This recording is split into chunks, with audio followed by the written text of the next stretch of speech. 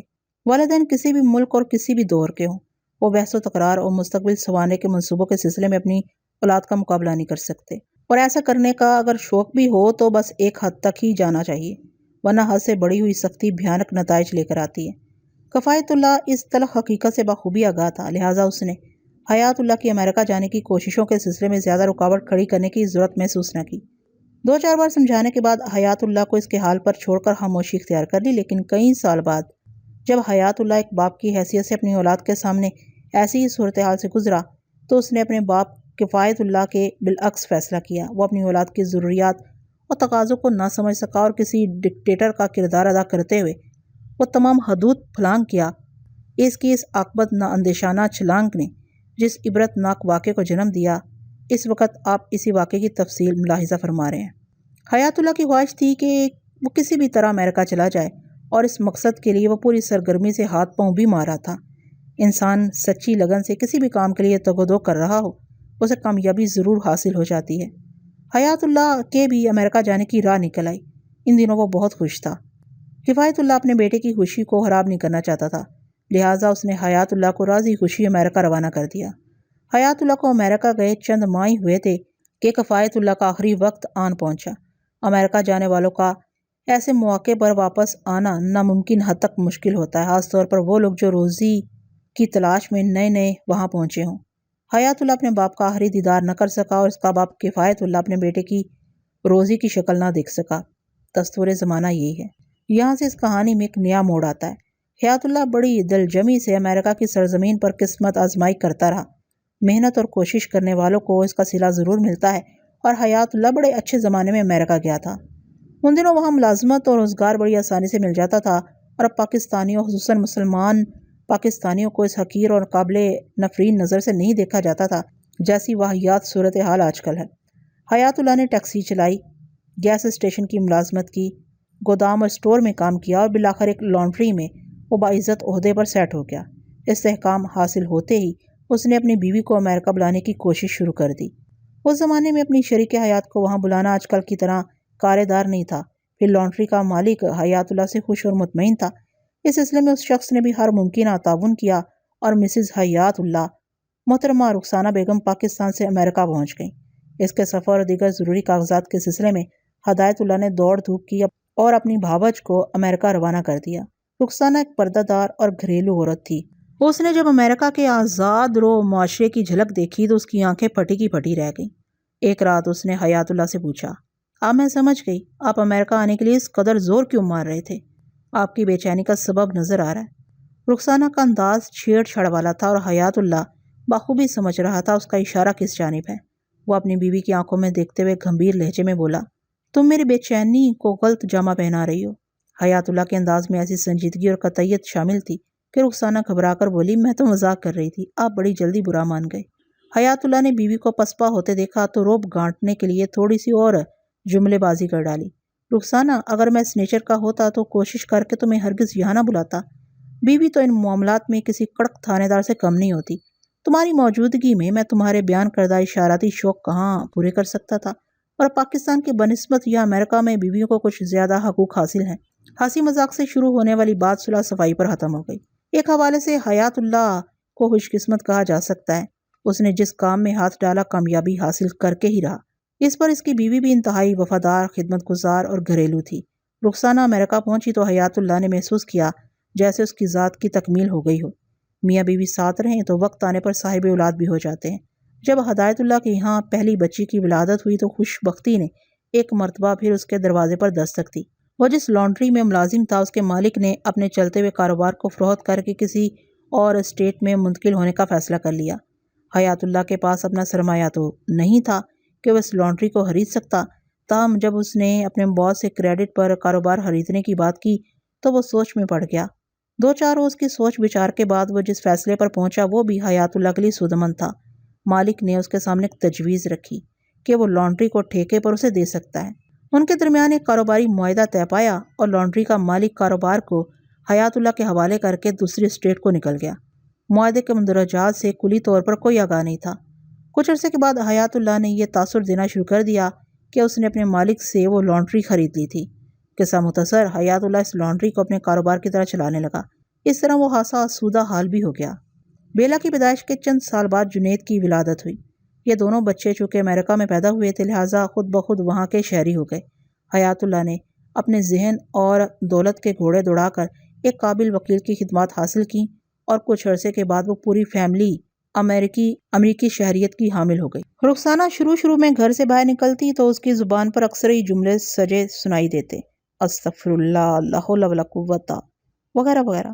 وہ سڑکوں پر آویزاں بڑے بڑے نیوڈ اور ہاف نیوڈ اور ہارڈنگز کو دیکھ کر آنکھیں بند کر لیتی، لیکن رفتہ رفتہ یہ ساری شرم و حیا جاتی رہی۔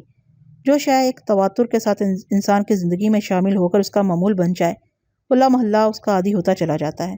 رخسانہ بھی دھیرے دھیرے امریکی رنگ میں رنگتی چلی گئی اور اس رنگریزی میں حیات اللہ بھی غالب ہاتھ تھا۔ پہلے رخسانہ کا حجاب غائب ہوا، پھر دوپٹہ بھی جاتا رہا۔ بچوں کے تقاضے الگ تھے، وہ امریکی فضا میں سانس لے کر پروان چڑھ رہے تھے۔ انہیں ایک امریکی ممی کی ضرورت تھی۔ اس پر حیات اللہ بھی اصرار کرنے لگا کہ وہ مشرقی لباس کو حیرآباد کہہ کر جینز اور ٹی شرٹ میں آ جائے۔ رخسانہ نے اپنے شوہر کے مطالبے کے سامنے کمزور سا احتجاج کیا تو وہ بولا، بیگم اس بات کو ذہن میں بٹھا لو کہ اب ہم امریکی ہیں، ہمیں مزید ترقی کرنے کے لیے اس کلچر کو پوری طرح اختیار کر لینا چاہیے۔ مزید ترقی؟ رخسانہ نے حیرت سے حیات اللہ کو دیکھا۔ میرے خیال میں ہمارے پاس خدا کا دیا سب کچھ تو ہے، انسان کے پاس جو کچھ ہوتا ہے وہ اس سے زیادہ کی تمنا کرتا ہے۔ حیات اللہ خوابناک لہجے میں بولا، میں نے اور آگے جانے کا منصوبہ بنا رکھا۔ میرے خیال میں اگر انسان کی جائز ضروریات بآسانی پوری ہو رہی ہوں تو اسے خدا کا شکر ادا کرنا چاہیے۔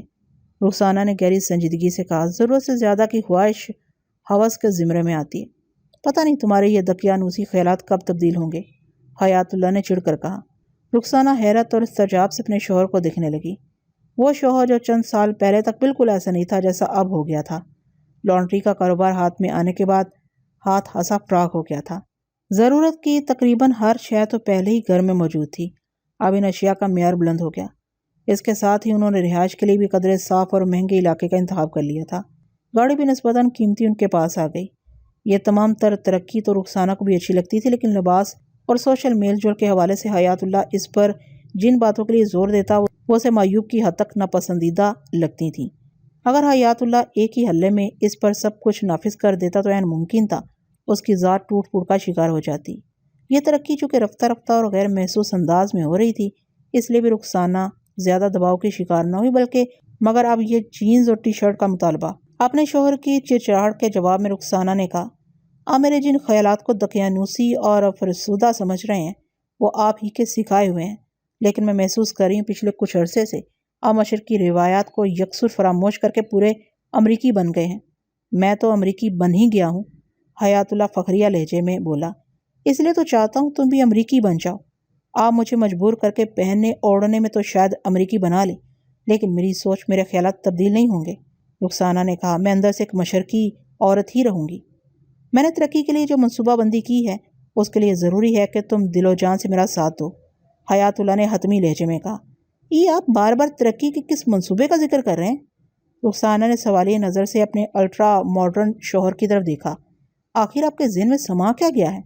میں شہر میں ایک ریسٹورنٹ کھول رہا ہوں۔ ریسٹورنٹ؟ رخسانہ کی آنکھیں حیرت سے پھیل گئی۔ اور اس لانڈری کا کیا ہوگا؟ لانڈری کو فروخت کر دیں گے، حیات اللہ نے دو ٹوک لہجے میں کہا۔ رخسانہ بولی، اس لانڈری پر آپ نے باقاعدہ یہ کام سیکھا تھا، اس لیے مسٹر ڈک کے جانے کے بعد آپ کو کوئی پریشانی نہیں ہوئی۔ ہوٹل لائن ایک بالکل مختلف کام ہے جس کا آپ کو کوئی تجربہ نہیں۔ آپ یہ دانش مندی کا قدم نہیں اٹھا رہے۔ میں نے آج تک کوئی ہوٹل نہیں چلایا، لیکن بہت زیادہ ہوٹلنگ ضرور کی ہے، اور اس فیلڈ کے متعلق میں نے تمام ضروری معلومات حاصل کر لی ہیں، اس لیے میں نہیں سمجھتا کہ مجھے کسی قسم کی دشواری کا سامنا کرنا پڑے۔ وہ ایک لمحے کے لیے متوقف ہوا، پھر اضافہ کرتے ہوئے بولا، ویسے بھی اس کام میں تم سب لوگ میرا ہاتھ بٹاؤ گے، اس لیے کام اور بھی آسان ہو جائے گا۔ کیا؟ رخسانہ اچھل پڑی، کیا میں ہوٹل چلاؤں گی؟ اس میں حرج کیا ہے؟ وہ سمجھانے والے انداز میں بولا، تم نے اپنی آنکھوں سے دیکھ لیا کہ امریکہ میں ہر شخص کام کرتا ہے، اس لیے تو کہتا ہوں تم ماڈرن اور سوشل ہو جاؤ۔ ہمارے دونوں بچے بھی اسکول سے فارغ ہونے کے بعد ہمارا ہاتھ بٹایا کریں گے۔ اس نئے اور خاصے کھلے ڈلے وچار پر رخسانہ ہکا بکا اپنے شوہر کا منہ دیکھتی رہ گئی۔ حیات اللہ نے اپنے منصوبے کی تفصیلات کو آگے بڑھاتے ہوئے کہا، ہم نے رہائش تبدیل کی ہے، آگے چل کر بچوں کے اسکول بھی بدل جائیں گے، میرا اٹھنا بیٹھنا بھی اونچے طبقے میں ہوگا، تمہیں بچوں کے اسکول بھی جانا ہوگا اور میرے ساتھ سوسائٹی کے اونچے طبقے میں بھی موو کرنا ہوگا۔ اب یہ تو ہو نہیں سکتا کہ میں بیوی سے اور بچوں سے بھی محروم ہو جاؤں، اور یہ بھی ممکن نہیں کہ ہم تمہیں اپنے ساتھ رکھ کر کسی محفل میں سبکی محسوس کریں، اس لیے تمہیں خود میں تبدیلی لانا ہوگی۔ تم میرا مطلب سمجھ رہی ہو نا؟ حیات اللہ نے سوالیہ جملے پر اپنی بات مکمل کر کے رخسانہ کو ایک کڑی آزمائش میں ڈال دیا تھا۔ وہ اگر پاکستان میں ہوتی تو شاید اپنے مسئلے کا کوئی حل نکال ہی لیتی، لیکن امریکہ میں وہ اپنے شوہر کی بات ماننے اور اس کا ساتھ دینے کے لیے مجبور تھی۔ وہ بچوں کے تیور اور تیزی سے بدلتے ہوئے مزاج کو بھی دیکھ رہی تھی۔ اگر حیات اللہ کا صرف پاکستانیوں سے ملنا جلنا ہوتا تو معاملہ ہاتھ سے نہیں نکلتا۔ اس نے پتہ نہیں کس طرح ہاتھ پاؤں پھیلا کر چند امریکی فیملیز سے بھی مراسم پیدا کر لیے تھے، اور وہ لوگ بھی ان کے گھر آتے جاتے تھے۔ یہی وتیرہ بچوں کا بھی تھا، ان کے دوستوں کی بھی گھر میں آمد و شد رہتی تھی۔ ان تمام تر حالات کے پیش نظر رخسانہ نے اپنے خیالات و نظریات کی قربانی دے کر شوہر کی ترقی کا ساتھ دینے کا فیصلہ کر لیا۔ ریسٹورنٹ کھل گیا، حیات اللہ کے سوشل تعلقات اور وسیع ہو گئے۔ رخسانہ جینز اور ٹی شرٹ میں آ گئی۔ پہلے یہ جینز خاصی لوز اور ٹی شرٹ بھی ڈھیلی ڈھالی ہوتی تھی، رفتہ رفتہ آؤٹ فیشن میں تبدیل ہونے لگی۔ رخسانہ متناسب جسم کی مالک ایک خوبصورت عورت تھی۔ سکن ٹائٹ جینز اور ہاف ٹی شرٹ اس کے بدن پر سجی تو ریسٹورنٹ میں اس کی موجودگی نے گاہکوں کی آمد میں خوشگوار اضافہ کر دیا۔ حیات اللہ کی ترقی کو پر لگ گئے۔ انسان پر اس کا ماحول پوری طرح اثر انداز ہوتا ہے۔ رخسانہ کی سوچ، انداز اور طرز زندگی بھی خالص امریکی ہو گیا۔ اب وہ بڑی آزادی کے ساتھ امریکی معاشرے میں حرکت کرتے ہوئے بالکل امریکی لب و لہجے میں بات کرتی۔ ہفتے 10 دن میں ایک مرتبہ ڈسکو جانا بھی اسے معیوب نہیں لگتا تھا۔ یہ الگ بات ہے کہ وہ ایسی جگہوں پر حیات اللہ کے ساتھ جاتی تھی۔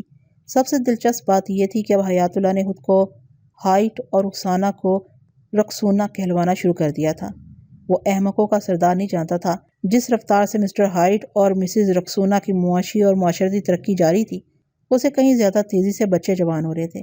حیات اللہ نے اپنی تفریح و عیش کے لیے جس قسم کی زندگی اپنائی تھی، جب وہی اور اس سے کہیں آگے بڑھ کر بچوں نے انتخاب کیا تو پہلی مرتبہ حیات اللہ کو احساس ہوا کہ اس نے امریکی معاشرت اختیار کر کے بہت بڑی زندگی کی سنگین ترین غلطی کی ہے۔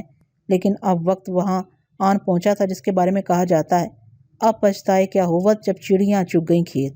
گاہے گاہے بیلا اپنے بوائے فرینڈز کو اور جنید اپنی گرل فرینڈز کو گھر میں بھی لانے لگے تو رخسونہ کا ماتھا ٹھنکا۔ تمام تر آزادی کی روش پر قدم رکھنے کے باوجود بھی رخسانہ کو بچوں کا یہ طرز عمل انتہائی ناگوار گزرا۔ اس نے تنہائی میں مسٹر ہائٹ سے اس سنگین مسئلے پر تفصیلی بات کی تو وہ سوچ میں پڑ گیا۔ اگر وہ واقعی اندر باہر سے امریکی معاشرت اپنا چکا ہوتا تو اسے بیوی کے متعدد سوالات کے جواب میں کندھے اچکاتے ہوئے صرف کہنا چاہیے تھا، اٹس نارمل، مگر وہ یہ مختصر سا جملہ نہ بول سکا۔ اس کے ہونٹوں میں اتنی جرأت پیدا نہ ہوئی کہ وہ 2 لفظ ادا کر کے ہر فکر و پریشانی سے آزاد ہو جاتا۔ وہ اپنے لیے جس چیز کو نارمل سمجھتا تھا، اپنی اولاد خصوصاً بیٹی کے لیے اسے نارمل کہتے ہوئے جان جاتی تھی۔ یہ کلمیہ ہے کہ دوسروں کی معاشرت کو اپنانے والے بالآخر ایک روز اسی قسم کے عذاب میں مبتلا ہو جاتے ہیں۔ حیات اللہ اور رخسانہ کا عذاب ہر گزرتے دن کے ساتھ بڑھتا چلا گیا۔ اس دوران میں وقت بڑی تیزی سے آگے بڑھتا رہا۔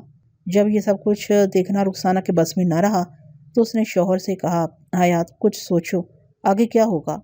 ان کی روز افزوں ترقی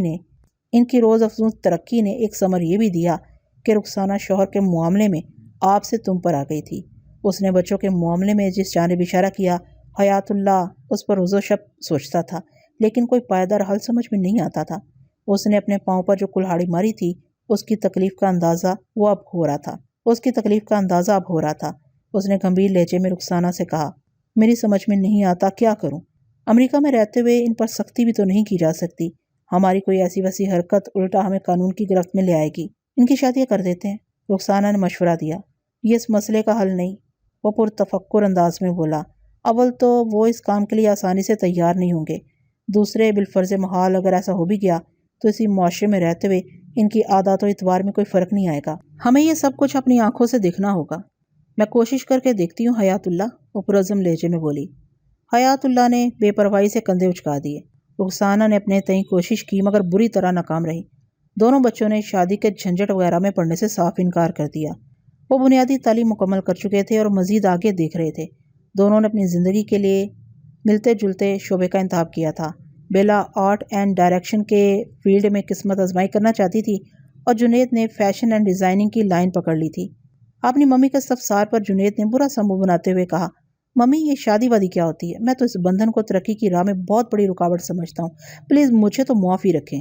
رخسانہ نے غصیلے لہجے میں کہا، تم جس بندھن کو فضول سمجھتے ہو اس کی حقیقت سن لو۔ اگر میں تمہارے باپ سے شادی نہ کرتی تو آج تمہارا کہیں نام و نشان نظر نہ آتا، پھر میں دیکھتی تم کس طرح ترقی کی باتیں کرتے ہو۔ ممی آپ سراسر غلطی پر ہیں، جنید نے تنبیہی انداز میں انگلی دکھاتے ہوئے کہا۔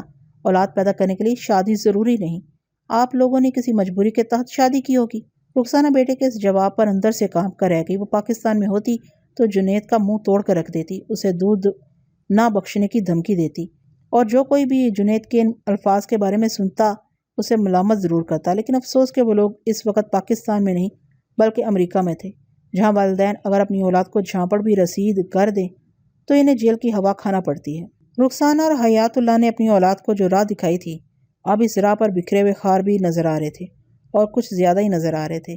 جب وہ دونوں زندگی کے اس دور میں اس راہ پر گامزن تھے تو یہ ہار کہیں دکھائی نہیں دیتے تھے۔ اولاد کا معاملہ مشرقی والدین کے لیے کچھ زیادہ ہی سنگین ہوتا ہے۔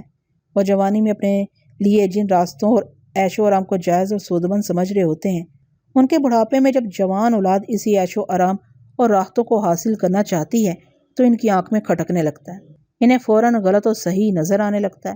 اگر ذرا تلخی اور دیانتداری سے اس معاملے کا جائزہ لیا جائے تو یہ حقیقت نکل کر سامنے آئے گی کہ دراصل ہم دو رنگی زندگی گزار رہے ہیں اور اس منافقانہ رویے کو مصلحت کا نام دے کر خود کو تسلی دے رہے ہیں۔ جنید کے جواب نے رخسانہ کی ایسی کمر توڑ دی کہ وہ بیلا سے بات کرنے کی ہمت نہ کر سکی۔ اس نے حیات اللہ کو اس تشویشناک صورتحال سے آگاہ کر دیا۔ حیات اللہ نے گہری سنجیدگی سے کہا، ٹھیک ہے، میں بیلا سے بات کر کے دیکھتا ہوں۔ پھر ایک مناسب موقع دے کر حیات اللہ نے بیٹی سے بات کی۔ انداز انتہائی دوستانہ تھا۔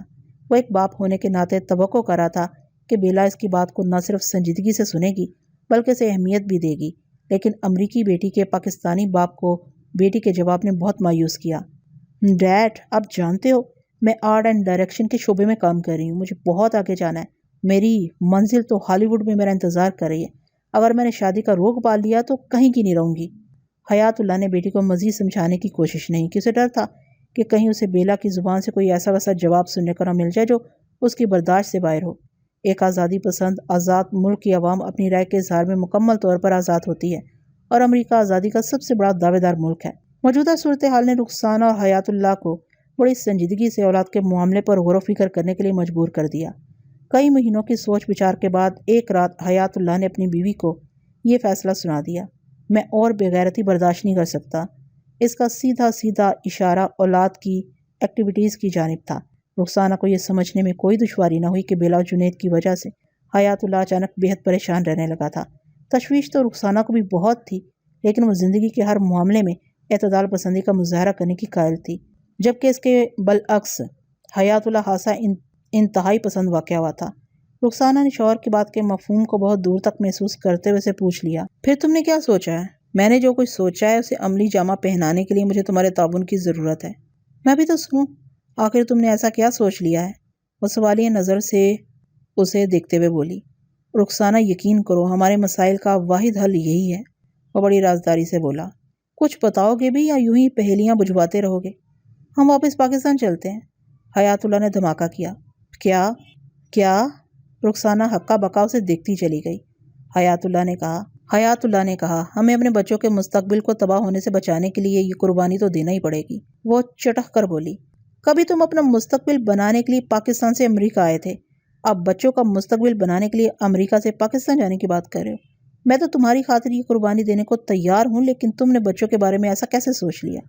مجھے یقین ہے بیلا اور جنید اس فیصلے کو کبھی نہیں مانیں گے، وہ اتنا بڑا ہنگامہ مچائیں گے کہ ایک تماشا بن کر رہ جائے گا۔ ہم انہیں زبردستی اپنے ساتھ نہیں لے جا سکیں گے۔ اگر انہوں نے ہمارے ساتھ جانے کی بجائے یہیں امریکہ میں رہنے کو ترجیح دی، اور یقیناً وہ ایسے ہی کریں گے، تو یہاں کی حکومت بھی اور قانون بھی ان کا ساتھ دے گا۔ ہم ان کا مقابلہ نہیں کر سکتے۔ حیات اللہ نے گمبھیر آواز میں کہا، ہم صرف اور صرف جنید اور بیلا کی خاطر امریکہ سے پاکستان جانے کی بات کر رہے ہیں۔ اگر وہی نہ گئے تو پھر یہ ساری کوشش فضول ہے۔ تم ان کے عزائم سے اچھی طرح آگاہ ہو، رخسانہ نے الجھن زدہ انداز میں کہا۔ بتاؤ وہ کیوں اور کیسے ہمارے ساتھ جانے کے لیے تیار ہوں گے؟ اگر انسان چالاکی، عقلمندی اور حکمت عملی سے کام لے تو ناممکن کو ممکن بنا سکتا ہے۔ حیات اللہ اپنے اصل منصوبے سے بیوی کو آگاہ کرتے ہوئے بولا، تم کہنا کیا چاہتے ہو؟ رخسانہ کی الجھن میں اضافہ ہو گیا۔ وہ بولا، میں نے تھوڑی دیر پہلے تمہارے تعاون کی بات کی تھی۔ اگر تم نہایت ہی رازداری سے میرا ساتھ دو تو ہم اپنے مقصد میں کامیاب ہو سکتے ہیں۔ تمہارے ذہن میں کیا پک رہا ہے؟ وہ ہمتن گوش ہو گئی۔ حیات اللہ نے کہا، ہمارے بچے امریکی زندگی میں پوری طرح ڈھلنے کے باوجود بھی ایک طرح سے ابھی تک پاکستانی ہی ہیں۔ ہم ان کی اسی کمزوری سے فائدہ اٹھائیں گے۔ اور وہ کمزوری کیا ہے؟ رخسانہ نے گہری دلچسپی سے پوچھ لیا۔ امریکی بچے بالغ ہوتے ہی روزگار کے لیے ہاتھ پاؤں مارنا شروع کر دیتے ہیں۔ حیات اللہ تفصیل بیان کرتے ہوئے بولا، ان کی پہلی کوشش یہی ہوتی ہے کہ وہ کسی بھی طرح والدین کے دباؤ سے نکل جائیں تاکہ وہ بعد میں ان پر اپنے فیصلے مسلط نہ کر سکے جو ان کے لیے قابل قبول نہ ہو۔ وہ اپنی مرضی کا مالک بننے کے لیے کمائی کی طرف دھیان دیتے ہیں تاکہ فنانشلی اسٹرانگ ہو کر وہ حالات کا مقابلہ کر سکیں، لیکن ہمارے دونوں بچے ابھی تک ہم پر بھروسہ کیے بیٹھے ہیں۔ وہ ایک لمحے کے لیے سانس لینے کی خاطر متوقف ہوا، پھر سلسلہ کلام کو جاری رکھتے ہوئے بولا، ہماری فیملی کے مالی معاملات پوری طرح میرے ہاتھ میں ہیں۔ انہیں اپنی چھوٹی چھوٹی ضروریات کے لیے بھی مجھ سے کہنا پڑتا ہے۔ وہ فی الحال بذات خود کچھ بھی نہیں ہے۔ اگر ان کی اس کمزوری سے فائدہ اٹھاتے ہوئے ہم کوئی قدم اٹھائیں تو وہ کچھ بھی نہیں کر سکیں گے۔ میں تمہاری بات سے اتفاق نہیں کرتی حیات، رخسانہ نے گہری سنجیدگی سے کہا۔ اگر جنید و بیلا کو یہ پتہ چلتا ہے کہ ہم امریکہ سے پاکستان شفٹ ہو رہے ہیں، اور جیسا کہ نظر آ رہا ہے وہ پاکستان کی بجائے امریکہ ہی میں رہنے کو ترجیح دیں گے، تو اس صورت میں وہ ہمارے ساتھ جانے سے صاف انکار بھی کر سکتے ہیں۔ ان کے لیے یہاں روزگار تلاش کرنا کوئی مشکل کام تو نہیں۔ اگر تم پاکستان سے امریکہ آ کر یہاں سیٹل ہو سکتے ہو تو ان کے لیے یہ سیٹنگ نہایت ہی آسان ہے۔ تم بالکل ٹھیک کہہ رہی ہو، حیات اللہ نے اس بات میں گردن ہلائی۔ میں نے جس حکمت عملی اور چالاکی کا ذکر کیا ہے، اگر اسے کام لیا جائے تو بگڑی بات بن سکتی ہے۔ بس تم میرا ساتھ دینے پر تیار ہو جاؤ، پھر دیکھتی جاؤ کیا ہوتا۔ تم اپنے منصوبے کو ایک ہی بار مجھ پر واضح کیوں نہیں کر دیتے؟ رخسانہ نے بیزاری سے کہا، خواہ مخواہ میرا ذہن الجھا رہے ہو۔ ٹھیک ہے بتاتا ہوں، حیات نے بڑی رسان سے کہا، پھر اپنے منصوبے کی تفصیل بیان کرتے ہوئے بولا، میں نہایت ہی رازداری اور خاموشی کے ساتھ اپنے بزنس کو فروخت کر دیتا ہوں۔ بچوں کو اس معاملے کی خبر نہیں ہونے دیں گے۔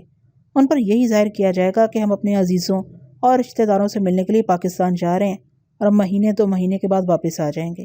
میرا خیال ہے اس صورت میں وہ میرے اور تمہارے ساتھ پاکستان جانے سے انکار نہیں کریں گے۔ ٹھیک ہے، وہ ہمارے ساتھ امریکہ سے پاکستان پہنچ جاتے ہیں۔ رخسانہ نے ایک نکتہ اٹھایا، لیکن ہم تو مستقل پاکستان میں قیام کا ارادہ باندھ کر یہاں سے شفٹ ہو رہے ہیں۔ جب یہ حقیقت بیلا اور جنید پر کھلے گی تو وہ ایک ہنگامہ مچا دیں گے۔ جانتے ہو کتنی بڑی قیامت برپا ہو جائے گی۔ کچھ بھی نہیں ہوگا رخسانہ، حیات کی آنکھوں میں یاری چمکنے لگی۔ وہ پاکستان ہے، امریکہ نہیں۔ وہاں اولاد سے زیادہ والدین کی سنی جاتی ہے اور رقم کے بغیر کوئی کام نہیں ہوتا۔ یہ دونوں مالی معاملات میں ہمارے محتاج ہیں۔ پھر میں وہاں پہنچتے ہی اتنی صفائی سے ان کی شادی کا چکر چلاؤں گا کہ یہ بری طرح پھنس کر رہ جائیں گے۔ اللہ نے چاہا تو سب ٹھیک ہو جائے گا۔ رخسانہ طنزیہ لہجے میں بولی، تم کافی عرصے سے اللہ کو بھولے بیٹھے ہو۔ میں محسوس کر رہی ہوں پچھلے کچھ عرصے سے تم اللہ کو کچھ زیادہ یاد کرنے لگے ہو۔ وہ سنجیدگی سے بولا، میں اس حقیقت کو مان گیا کہ مصیبت کے وقت میں اللہ زیادہ یاد آتا ہے۔ آج کل میں کچھ مذہبی سا ہوتا جا رہا ہوں۔ پتہ نہیں میرے اندر یہ تبدیلی کیسے آ رہی ہے۔ رخسانہ نے چوٹ کی، لگتا ہے 900 چوہے پورے ہونے والے ہیں۔ وہ بیوی کی سنی انسنی کرتے ہوئے بولا، کیا تم اس منصوبے میں میرا ساتھ دینے کو تیار ہو؟ رخسانہ نے اپنے تعاون کا اسے پورا یقین دلا دیا۔ ایک جمع جمائے کاروبار کو فروخت کر کے ملک سے دوسرے ملک شفٹ ہونا اتنا آسان کام بھی نہیں جتنا حیات اللہ نے سمجھ لیا تھا۔ پھر اسے یہ کام ایسی رازداری سے انجام دینا تھا کہ جنید اور بیلا کو کانو کان خبر نہ ہو۔ چنانچہ اس مرحلہ وار عمل میں لگ بھگ 1 سال کا عرصہ لگ گیا۔ رخسانہ کو اس بات کا تو اطمینان تھا کہ وہ بڑی آسانی سے پاکستان میں سیٹل ہو جائیں گے۔ وہ جتنی بڑی رقم لے کر جا رہے تھے اس سے وہ کوئی بھی کاروبار کر سکتے تھے۔ ان کا مستقبل محفوظ تھا اور بچوں کی بے راہ روی کا مسئلہ بھی حل ہوتا نظر آ رہا تھا۔ لیکن اس کے ساتھ ہی وہ حیات اللہ کی طرف سے فکر مند رہنے لگی تھی۔ کہاں تو وہ مذہب سے دور آزادی کی زندگی گزار رہا تھا اور اولاد کا معاملہ سامنے آتے ہی وہ مذہب کی طرف جھکتا چلا جا رہا تھا۔ مذہب کی طرف مائل ہونا کوئی بری بات نہیں، لیکن حیات اللہ نے اس پٹری پر چڑھتے ہی اپنے رویے میں اچانک بہت زیادہ تبدیلی کر لی تھی۔ وہ اٹھتے بیٹھتے رخسانہ کو چھوٹی چھوٹی باتوں پر ٹوکنے لگتا اور رفتہ رفتہ انتہا پسندی کی طرف جا رہا تھا۔ بچوں کے معاملے میں وہ تھوڑا محتاط تھا کیونکہ انہیں تو مٹھی میں لانا تھا۔ حیات اللہ لگ بھگ 25 سال امریکہ میں گزارنے کے بعد اپنی فیملی کو لے کر مستقل طور پر پاکستان آ گیا۔ جنید اور بیلا یہی سمجھ رہے تھے وہ چند دن یہاں گزار کر واپس امریکہ چلے جائیں گے۔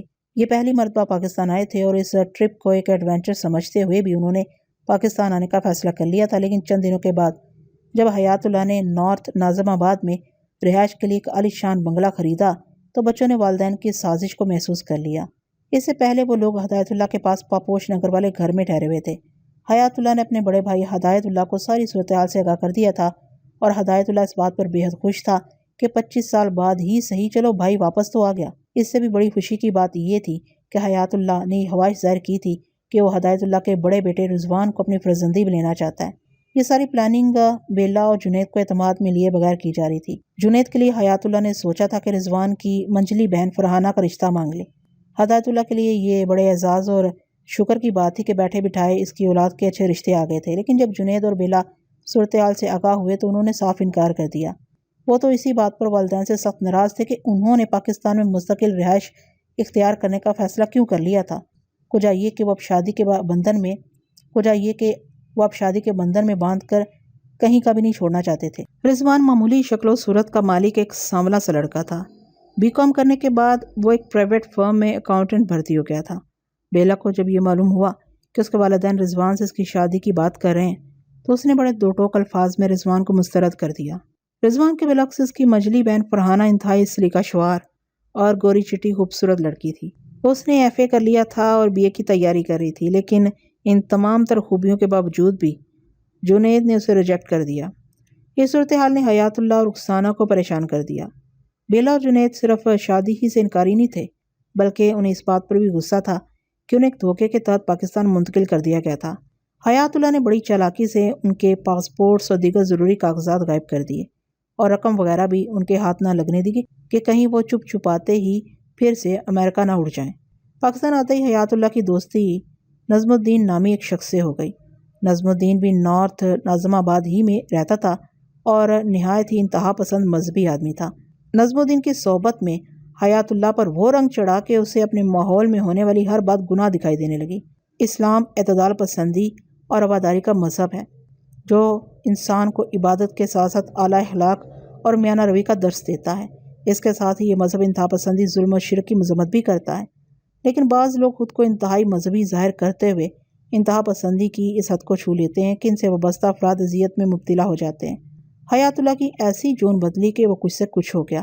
اس کی صحت گیری امریکہ پلٹ بچوں اور بیوی کو کچھ زیادہ ہی محسوس ہونے لگی۔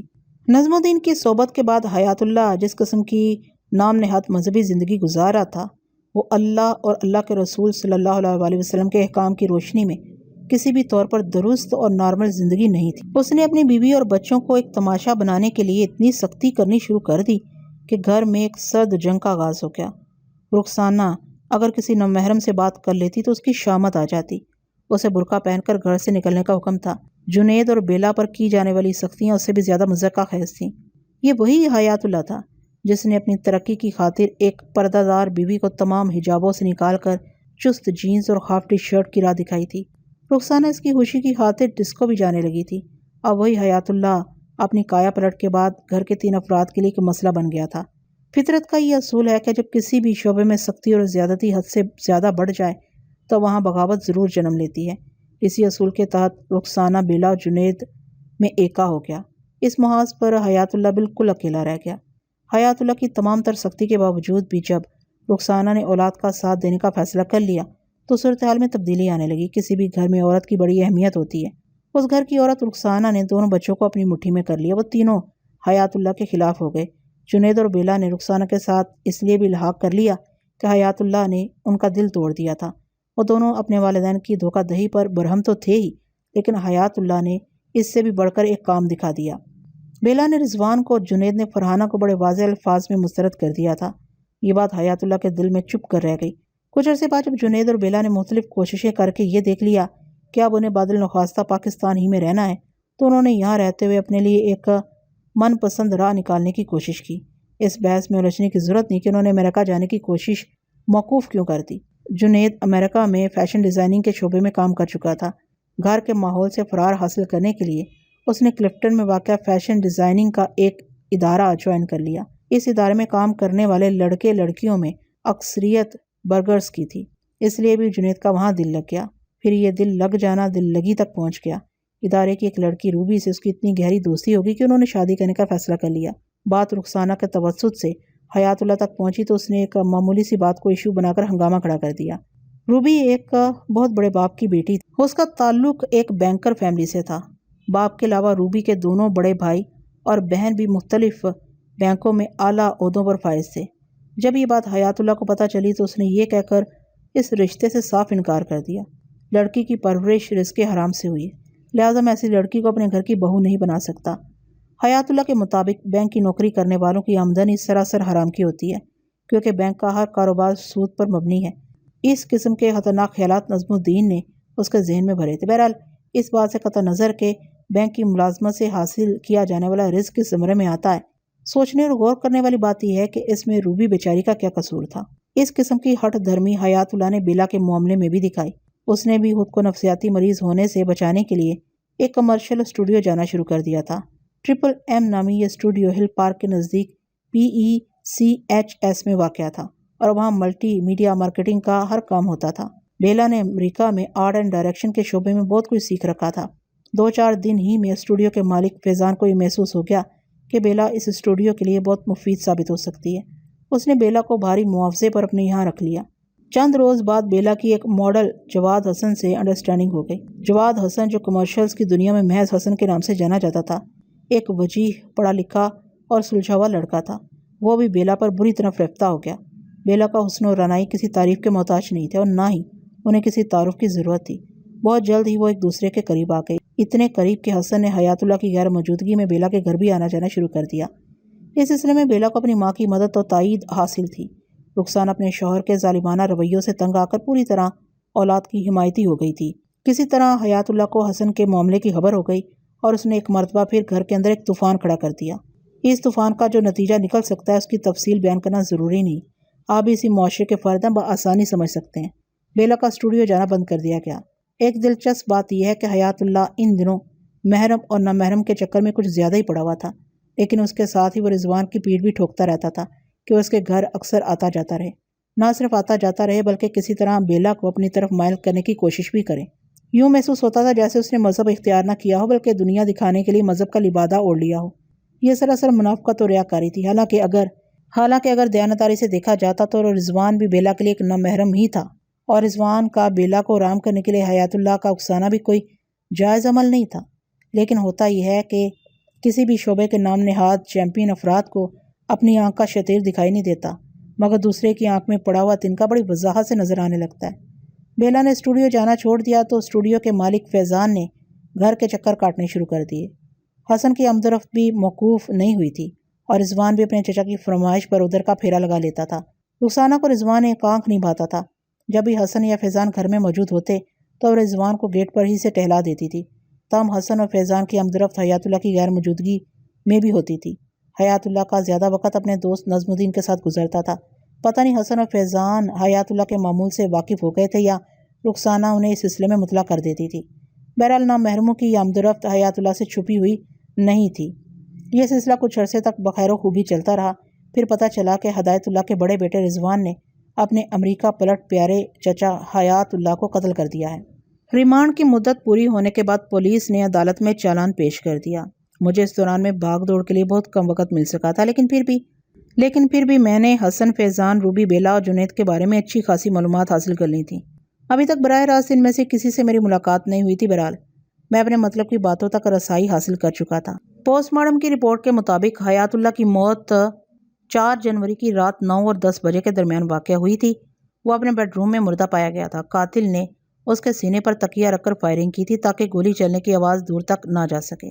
رپورٹ کے مطابق آلہ قتل یعنی ریوالور سے کل 4 گولیاں چلائی گئی تھیں جو تکیے کو پھاڑتے ہوئے حیات اللہ کے سینے میں پیوست ہو گئی تھیں۔ انہی میں سے 2 گولیاں حیات اللہ کے دل میں اتریں اور انہوں نے اس کا کام تمام کر دیا۔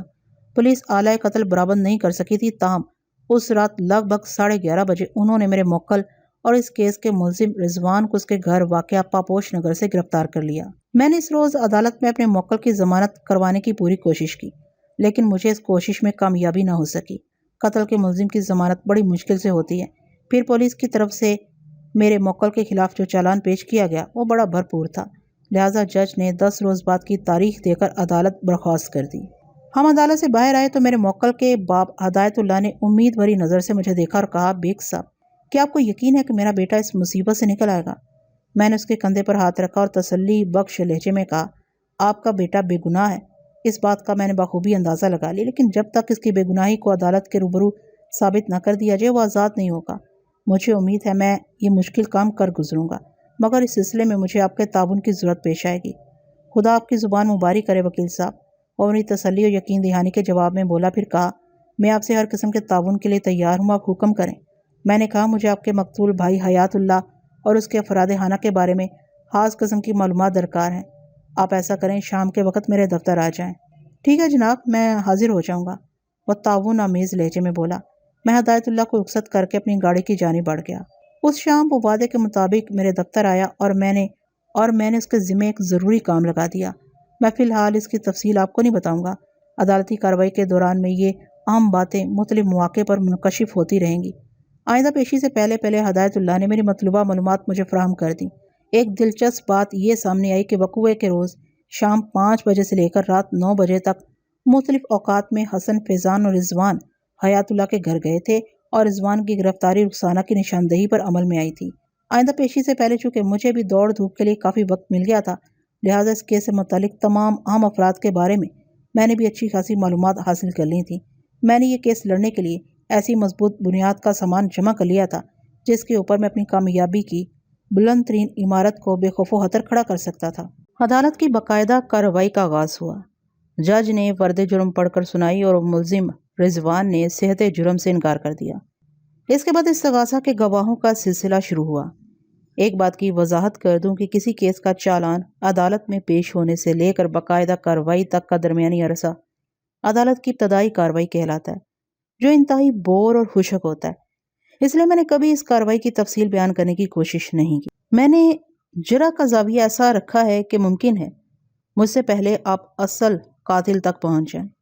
سب سے پہلے مقتول حیات اللہ کی گلی میں رہنے والا ایک شخص صابر حسین گواہی کے لیے گواہوں والے کٹہرے وٹنس باکس میں آ کھڑا ہوا۔ صابر حسین کی عمر کا اندازہ لگانا مشکل تھا۔ اس کا شمار ان افراد میں ہوتا تھا جو عمر کے چور ہوتے ہیں، اور صورت شکل دیکھ کر ان کے بارے میں رائے قائم کرنا عموماً غلط ثابت ہو جاتا ہے۔ بہرحال وہ شخص 30 اور 40 کے درمیان کہیں سٹینڈ کرتا تھا۔ صابر حسین نے سچ بولنے کا حلف اٹھایا اور نہایت ہی مختصر الفاظ میں اپنا بیان ریکارڈ کروا دیا۔ اس کے بعد وکیل استغاثہ جرح کے لیے گواہوں والے کٹہرے کے پاس چلا گیا۔ اس نے گواہ سے سوال کرتے ہوئے کہا، مسٹر صابر، کیا آپ اس شخص کو جانتے ہیں؟ اس کا اشارہ میرے موکل کی جانب تھا۔ گواہ نے ایکیوزڈ باکس میں کھڑے رضوان کو دیکھتے ہوئے کہا، جی ہاں، بڑی اچھی طرح جانتا ہوں۔ کیا ملزم اکثر مقتول کے گھر آتا رہتا تھا؟ وکیل استغاثہ نے پوچھا۔ گواہ نے اس بات میں جواب دیا، کیا یہ وقوعے کی رات بھی مقتول کے گھر آیا تھا؟ وکیل استغاثہ نے تیز لہجے میں استفسار کیا۔ جی ہاں، آیا تھا۔ گواہ نے تصدیقی لہجے میں کہا، مسٹر صابر، ذرا سوچ کر بتائیں۔ وکیل استغاثہ نے جرح کے سلسلے کو آگے بڑھاتے ہوئے کہا، آپ نے لگ بھگ کتنے بجے ملزم کو مقتول کے بنگلے میں داخل ہوتے ہوئے دیکھا تھا؟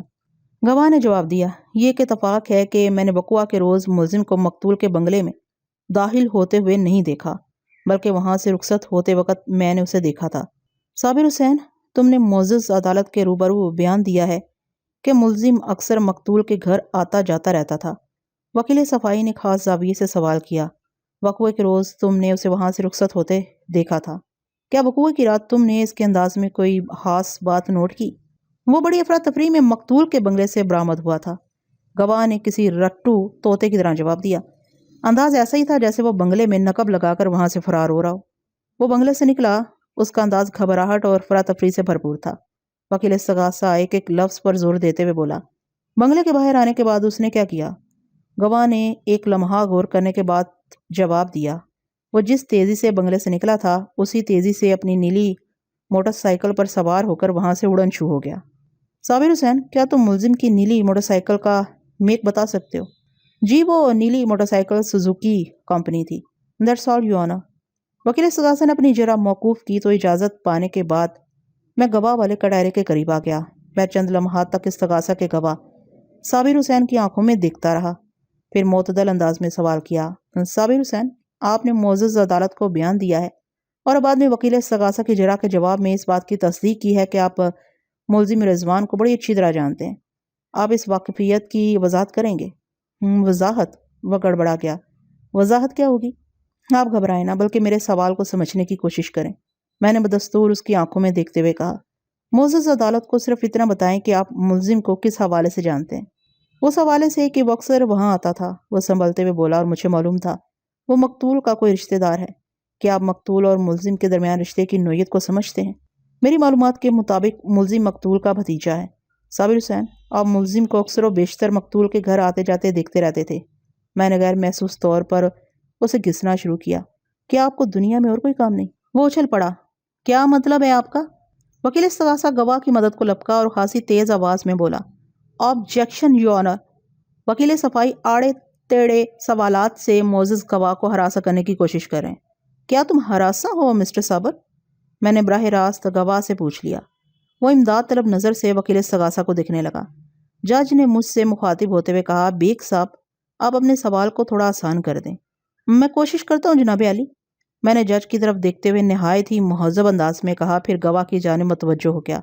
صابر حسین، آپ خواہ مخواہ الجھ رہے ہو اور اپنے ساتھ وکیل استغاثہ کو بھی الجھا رہے ہو، حالانکہ میں نے آپ دونوں کو پریشان کرنے والی کوئی بھی بات نہیں کی۔ بہرحال میں لمحے بھر کو سانس لینے کے لیے متوقف ہوا، پھر اضافہ کرتے ہوئے کہا، میں نے جو یہ کہا تھا کیا آپ کو دنیا میں کوئی اور کام نہیں، تو اس سے میری مراد یہ تھی کہ آیا آپ ہر وقت اپنے گیٹ میں کھڑے رہتے ہیں جو ملزم کو مقتول کے بنگلے میں اکثر و بیشتر آتے جاتے دکھتے رہتے ہیں؟ اب وہ تو میں نے محاورتاً ایک بات کہی تھی، ورنہ میں کیا کوئی اتنا ہی فالتو ہوں کہ ہر وقت اپنے گھر کے گیٹ پر کھڑا رہوں گا؟ میں نے یہ کب کہا کہ آپ فالتو ہیں؟ میں نے سہلانے والے انداز میں کہا، یقیناً اس کے علاوہ بھی آپ کی کچھ مصروفیات ہوں گی۔ پھر اس سے پہلے کہ وہ میرے طنز کی تہ تک پہنچ پاتا، میں نے جلدی سے پوچھ لیا، ویسے آپ کا شغل کیا ہے؟ آج کل تو کچھ نہیں، جوانی میں کرکٹ کھیلا کرتا تھا، وہ بے ساختگی سے بولا۔ گواہ کے بے اختیار جواب نے عدالت کے کمرے میں موجود حاضرین کو ہنسنے پر مجبور کر دیا۔ اس صورتحال نے گواہ کو خفیف سا کر دیا۔ وکیل استغاثہ بھی جھیپی ہوئی نگاہ سے جج کو دیکھنے لگا۔ تم ہی نے درد دیا ہے، تم ہی دوا دینا کہ مستاق۔ گواہ صابر حسین کے دکھتے ہوئے زخم پر الفاظ کا مرہم لگاتے ہوئے کہا، صابر حسین، ایک تو آپ گھبرا بہت جلدی جاتے ہیں۔ میرے پوچھنے کا مقصد یہ تھا کہ آپ کا روزگار وغیرہ کیا ہے؟ جامعہ کلاتھ ہاؤس میں میری کپڑے کی دکان ہے، وہ قدرے سنبھلتے ہوئے بولا۔ بڑی اچھی بات ہے، میں نے سرسری انداز میں کہا، پھر پوچھا، آپ نے تصدیق کی ہے کہ ملزم اکثر مقتول کے بنگلے پر آتا رہتا تھا؟ کیا اس دوران میں آپ کی کبھی اس سے بات چیت بھی ہوئی؟ جی نہیں، ایسا کبھی نہیں ہوا، وہ قطعیت سے بولا۔ صابر حسین، میں نے جرح کے سلسلے کو دراز کرتے ہوئے کہا، آپ نے وکیل استغاثہ کے ایک سوال کے جواب میں بتایا ہے وقوعے کی رات جب ملزم مقتول کے بنگلے سے برآمد ہوا تو اس کے انداز میں افراتفری پائی جاتی تھی، وہ خاصا گھبرایا ہوا دکھائی دیتا تھا۔ کیا آپ کو معلوم تھا اس کی گھبراہٹ کا سبب کیا ہے؟ وہ اپنے چچا کو قتل کر کے بنگلے سے نکلا تھا، وہ رواداری میں بول گیا۔ میں نے اس کے الفاظ پکڑ لیے۔ کیا آپ نے اسے اپنی آنکھوں سے قتل کرتے ہوئے دیکھا تھا؟ میرا یہ مطلب نہیں تھا، وہ گھبرا گیا۔ پھر کیا مطلب تھا؟ میں نے کڑے لہجے میں استفسار کیا۔ میں یہ کہنا چاہ رہا تھا، یہ بات مجھے بعد میں پتہ چلی تھی کہ وہ اپنے چچا کو قتل کر کے وہاں سے فرار ہوا تھا، وہ لنگڑی وضاحت کرتے ہوئے بولا۔ میں اتنی آسانی سے اس کا پیچھا چھوڑنے والا نہیں تھا۔ پوچھا، آپ کو یہ بات کس سے پتہ چلی تھی؟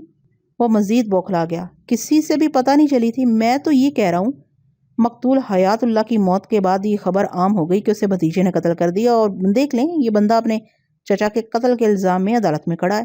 گواہ صابر حسین کی فرمائش پر میں نے نگاہ اٹھا کر اپنے موکل رضوان کا سرسری جائزہ لیا، پھر گواہ کی جانب دیکھتے ہوئے کہا، میں نے دیکھ لیا۔ وہ سٹ پٹا گیا۔ کیا دیکھ لیا؟ بات ختم کرتے ہی وہ متلاشی نظر سے ادھر ادھر تکنے لگا۔ میں نے اس کی الجھن زدہ کیفیت کو نظر انداز کرتے ہوئے جرح کے سلسلے کو جاری رکھا اور قدرے سخت لہجے میں سوال کیا، صابر حسین، تھوڑی دیر پہلے وکیل استغاثہ کے ایک سوال کے جواب میں معزز عدالت کے روبرو آپ نے بتایا ہے کہ وقوعے کی رات اتفاق سے آپ اپنے گیٹ پر کھڑے تھے۔ کہ آپ نے ملزم کو بڑی افراتفری کے عالم میں مقتول کے بنگلے سے برآمد ہوتے دیکھا۔ وہ فرار ہوتے ہوئے کسی نقب زن کے مانند بنگلے سے باہر آیا اور اپنی موٹر سائیکل پر بیٹھ کر اڑن چھو ہو گیا۔ کیا آپ اپنے اس بیان میں کوئی تبدیلی کرنا چاہتے ہیں؟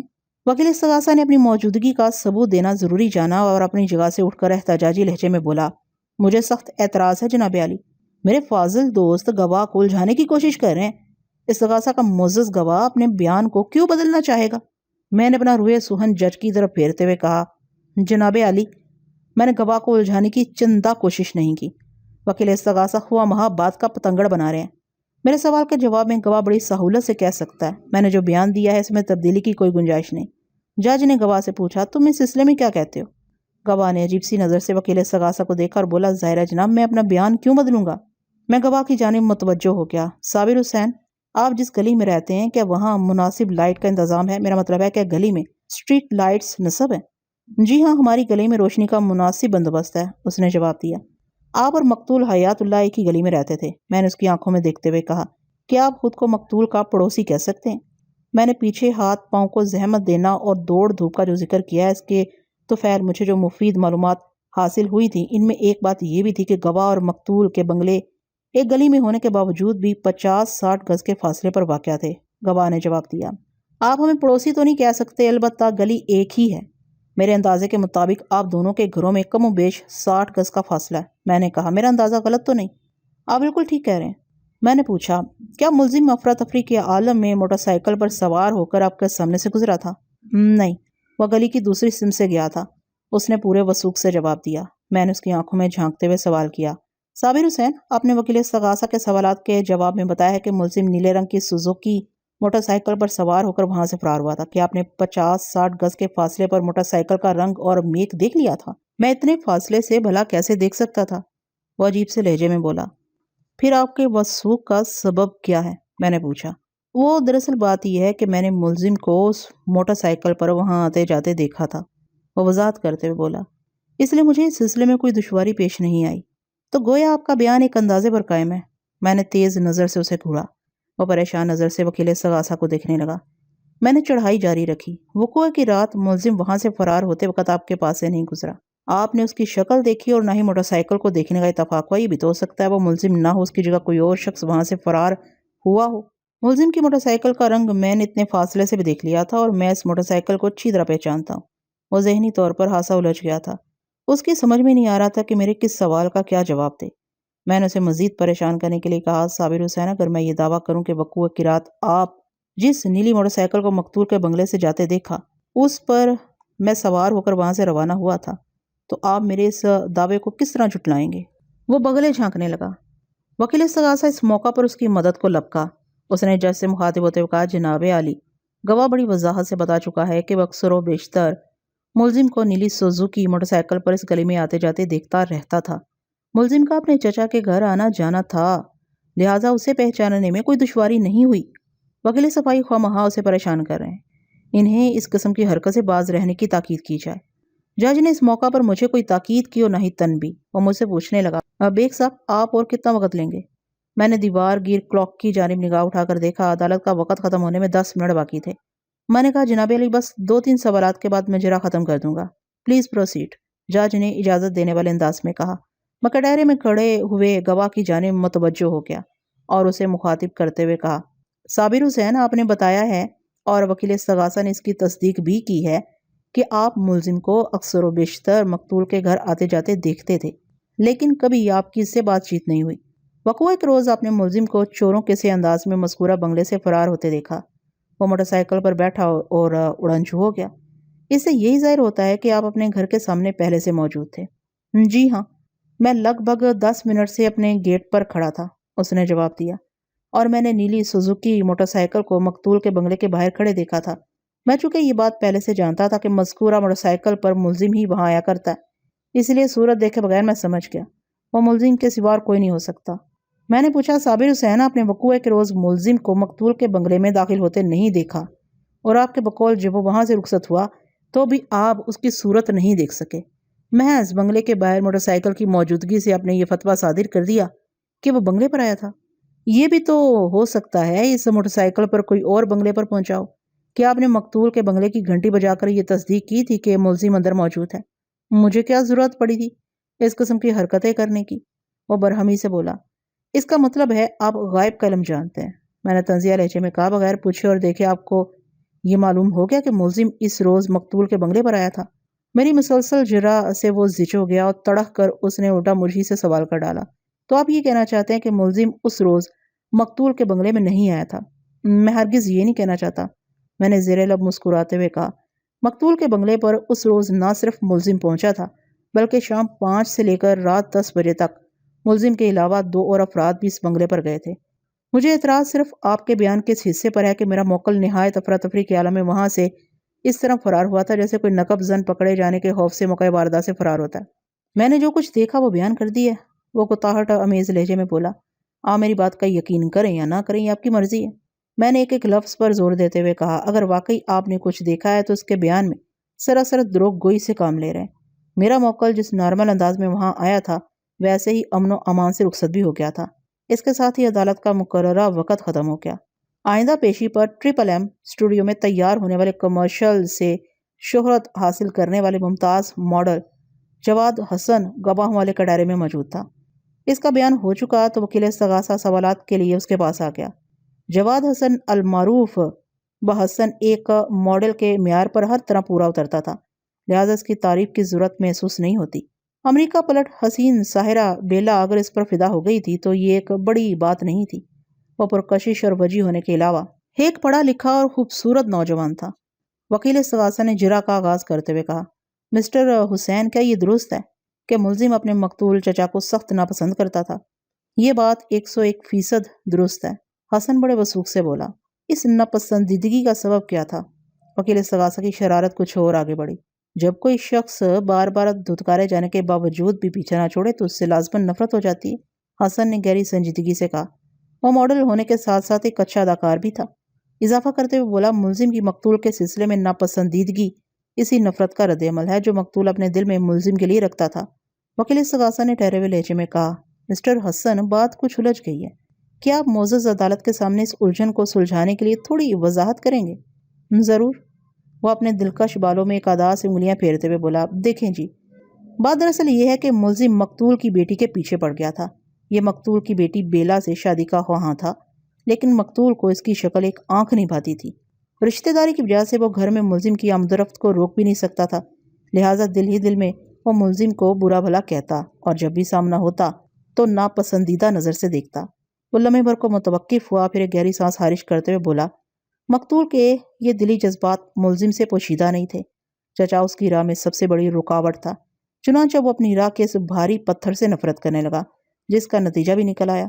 حسن نے کندھے جھٹکتے ہوئے اپنی بات مکمل کی تو وکیل استغاثہ نے اسی قسم کے 2-4 سوالات پوچھنے کے بعد اپنی جرا موقوف کر دی۔ میں استغاثہ کے زاویہ واردات کو بخوبی سمجھ گیا تھا۔ حقائق کو الٹ کر اس نے کہانی کا رخ تبدیل کرنے کی کوشش کی تھی۔ حقیقت یہ تھی کہ مقتول حیات اللہ زہد یہ چاہتا تھا کہ ملزم اس کے گھر کے پھیرے لگاتا رہے تاکہ کسی بھی چارہ جوئی سے وہ بیلا کو اپنی طرف مائل کرنے میں کامیاب ہو جائے۔ مقتول کی تو یہ خواہش تھی کہ وہ بیلا کی شادی اپنے بھائی کے بیٹے رضوان یعنی ملزم سے کر دے۔ بیلا ہی نے رضوان کو بری طرح مسترد کر دیا تھا، اس کے باوجود بھی رضوان اپنے چچا کی ماں پر ان کے گھر کے چکر کاٹ رہا تھا۔ بہرحال مقتول کو ان تمام باتوں کی گواہی کے لیے سامنے لانا، اب جو کچھ بھی کرنا تھا مجھے ہی کرنا تھا۔ میں نے جج کی اجازت حاصل کرنے کے بعد جرا کا آغاز کیا۔ مسٹر جواد حسن، اگر میں آپ کو آپ کے پورے نام سے پکاروں تو آپ کو کوئی اعتراض تو نہیں ہوگا؟ پورے نام سے تو آپ پکار رہے ہیں، وہ زیر لب مسکراتے ہوئے بولا۔ میں نے کہا، دراصل آپ حسن کے نام سے رنگ و روشنی کی دنیا میں مشہور ہیں اور آپ کے نام کا یہ حصہ ایک طرح سے شناخت بن کر رہ گیا، اس لیے سوچا کہیں آپ پورے نام کے ذکر پر آکورڈ فیل نہ کریں۔ نہیں، ایسی کوئی بات نہیں، وہ جلدی سے بولا۔ میں یہ غیر ضروری اور فروئی چھیڑ چھاڑ محض اسے پھانسنے کے لیے کر رہا تھا۔ جب وہ میری پٹری پر آ گیا تو میں نے اس کے ساتھ ساتھ دوڑنا شروع کر دیا۔ مسٹر حسن، آپ نے معزز عدالت کے روبرو وکیل استغاثہ کے ایک سوال کے جواب میں بتایا کہ ملزم اپنے چچا یعنی مقتول حیات اللہ کو سخت ناپسند کرتا تھا، اور بعد میں آپ نے اس کی وضاحت بھی پیش کی ہے۔ آپ سے میرا اتنا سا سوال ہے کہ آپ کی مقتول سے کیا رشتہ داری ہے؟ اس نے حیرت سے میری طرف دیکھا اور جواب دیا، کوئی رشتہ داری نہیں۔ اور ملزم سے؟ میرے لہجے میں بڑا کٹیلا استفسار تھا۔ وہ نفی میں گردن ہلاتے ہوئے بولا، میں اس سے بھی کوئی نہیں۔ کیا آپ کے ملزم سے کسی قسم کی کوئی دشمنی ہے؟ قطعی نہیں۔ اور مقتول سے کوئی خاص نوعیت کی ہمدردی؟ ایسی کوئی خاص ہمدردی نہیں سوائے انسانی ہمدردی کے۔ وہ الجھن زدہ لہجے میں بولا، پھر پوچھا، لیکن آپ مجھ سے اس قسم کے سوالات کیوں کر رہے ہیں؟ میں نے اس کے سوال کو نظر انداز کرتے ہوئے جرا کا سلسلہ جاری رکھا اور کہا، جب آپ کو ملزم سے کوئی پرخاش نہیں، نہ ہی مقتول سے آپ کی کوئی قریبی یا دور کی رشتہ داری ہے، تو پھر آپ میرے موکل کے خلاف گواہی دینے کیوں آئے ہیں؟ محض انسانی ہمدردی کے حوالے سے۔ وہ زیر لب مسکراتے ہوئے بولا، ویل ڈن، میں نے سراہنے والے انداز میں کہا۔ انسانی ہمدردی انسانوں کے درمیان سب سے مضبوط اور پائیدار رشتہ داری کا نام ہے۔ آپ واقعی ایک سچے ماڈل ہیں۔ ایک آرٹسٹ کو اتنا ہی حقیقت پسند اور انسان دوست ہونا چاہیے۔ وہ میرے منہ سے اپنے لیے تعریفی کلمات سن کر خوش ہو گیا۔ وجیح اور خوش شکل تو وہ تھا ہی، اس کے ہونٹوں پر سجی ایک مستقل مسکراہٹ نے اس کی دلکشی اور وجاہت میں چار چاند لگا دیے۔ میں نے جرا کے سلسلے میں تیزی لاتے ہوئے کہا، حسن صاحب، آپ کو یہ بات کیسے پتہ چلی کہ میرا موکل مقتول کی بیٹی بیلا کے پیچھے ہاتھ دھو کر پڑ گیا تھا؟ وہ بیلا سے شادی کرنا چاہتا تھا، جبکہ نہ صرف بیلا اسے بری طرح مسترد کر چکی تھی بلکہ مقتول حیات اللہ بھی اسے سخت ناپسند کرتا تھا۔ یہ بات مجھے خود بیلا نے بتائی ہے، وہ پورے اعتماد لہجے میں بولا۔ آپ مقتول کی بیٹی کو کس حوالے سے جانتے ہیں؟ ایک بہترین کولیگ کے حوالے سے۔ کیا مطلب؟ میں نے مصنوعی حیرت کا اظہار کرتے ہوئے کہا، کیا بیلا بھی ماڈلنگ کے شعبے سے تعلق رکھتی ہے؟ کہہ سکتے ہیں، وہ زمینی انداز میں بولا۔ کہہ سکتے ہیں سے بات واضح نہیں ہوئی حسن صاحب، میں نے سوالی انداز میں کہا۔ وہ وضاحت کرتے ہوئے بولا، بات دراصل یہ ہے کہ میں ٹرپل ایم نامی ایک شوبز اسٹوڈیو سے وابستہ ہوں۔ بیلا بھی اس اسٹوڈیو سے تعلق رکھتی ہے، اگرچہ اس کا شعبہ ماڈلنگ نہیں، وہ آرٹ اینڈ ڈائریکشن سے متعلق ہے، لیکن شوبز کا حوالہ ایک قدر مشترک ہے ہم دونوں کے درمیان۔ اس کی بات پوری ہوئی تو میں نے کہا، کہیں یہ ٹرپل ایم اسٹوڈیو وہی ادارہ تو نہیں جس کے کرتا دھرتا فیضان صاحب نامی ایک شخص ہیں؟ جی ہاں، میں اسی ٹرپل ایم اسٹوڈیو کی بات کر رہا ہوں، وہ جلدی سے بولا۔ لیکن میری معلومات کے مطابق تو بیلا نے محض چند روز تک اس اسٹوڈیو میں کام کیا تھا۔ مقتول کو اس کا یہ عمل پسند نہیں آیا تھا، لہٰذا اپنے باپ کے دباؤ پر اسے اسٹوڈیو کو چھوڑنا پڑا تھا۔ آپ بالکل درست کہہ رہے ہیں، وہ تائیدی انداز میں بولا، بالکل ایسا ہی ہوا تھا۔ میں نے کہا، حسن صاحب، آپ کی بات سے تو یہ ظاہر ہوتا ہے کہ اسٹوڈیو چھوڑنے کے باوجود بھی بیلا سے آپ کا میل جول ہے۔ جی ہاں، ہمارے درمیان اچھے دوستوں ایسا رابطہ ہے، وہ فخریہ لہجے میں بولا۔ کیا آپ بیلا کے گھر میں بھی جا کر اسے ملتے ہیں؟ ہاں، کبھی کبھار چلا جاتا ہوں۔ کیا آپ کو یہ بات معلوم ہے کہ مقتول اپنے گھر میں نامحرم افراد کا آنا جانا پسند نہیں کرتا تھا؟ میں نے چپتے ہوئے لہجے میں پوچھا۔ ہاں، یہ بات بھی مجھے بیلا ہی کی زبان سے پتہ چلی تھی، اس نے جواب دیا۔ مقتول آخری وقت میں کچھ زیادہ ہی، خیر چھوڑیں، مرنے والے کی برائی نہیں کرنا چاہیے۔ اس نے خاص انداز میں جملہ دھورا چھوڑا تو میں سمجھ گیا وہ کہنا چاہ رہا تھا مقتول آخری وقت میں کچھ زیادہ ہی مسلمان ہو گئے تھے۔ بہرحال اس نے بات مکمل نہیں کی تھی اور ظاہر یہ کیا تھا کہ اسے مرنے والے کی حرمت کا خیال آ گیا، لہٰذا میں نے بھی اس سخت جملے پر اس کی گوشمالی نہ کی اور قدرے جرحانہ انداز میں استفسار کیا۔ آپ کو مقتول کی ناپسندیدگی کا بخوبی علم تھا، اس کے باوجود بھی آپ اس کی بیٹی سے ملنے گھر چلے جاتے تھے۔ بتائیں، اس عمل سے آپ نے خود کو ملزم کے برابر نہیں کھڑا کر دیا تھا؟ مقتول ملزم کی اپنے گھر میں آمد و رفت کو پسند نہیں کرتا تھا نا؟ بقول آپ کے ملزم کا اور میرا معاملہ قطعی مختلف تھا، وہ ٹھہرے ہوئے لہجے میں بولا۔ مختلف کیسے ہو سکتا ہے؟ میں نے سوال کیا۔ وہ اس طرح کہ بیلا نے ملزم کو مسترد کر دیا تھا، وہ وضاحت کرتے ہوئے بولا، جبکہ وہ میرے دوستوں میں شمار ہوتی ہے، مطلب یہ کہ میں اس کے دوستوں میں شمار ہوتا ہوں، لیکن اس سے حقیقت حال بدل نہیں جاتی۔ میں نے قدرے بلند آواز میں کہا، آپ دونوں بیلا کے لیے نام محرموں کی فہرست میں آتے ہو۔ اس فارمولے کے تحت آپ دونوں مقتول کے لیے ناپسندیدہ ہونا چاہیے۔ آپ نے تھوڑی دیر پہلے خود ہی بتایا مقتول آخری وقت میں کچھ زیادہ ہی۔ میں نے بھی اسی کے انداز میں جملے کو نامکمل چھوڑا تو وہ ادھر ادھر دیکھنے لگا۔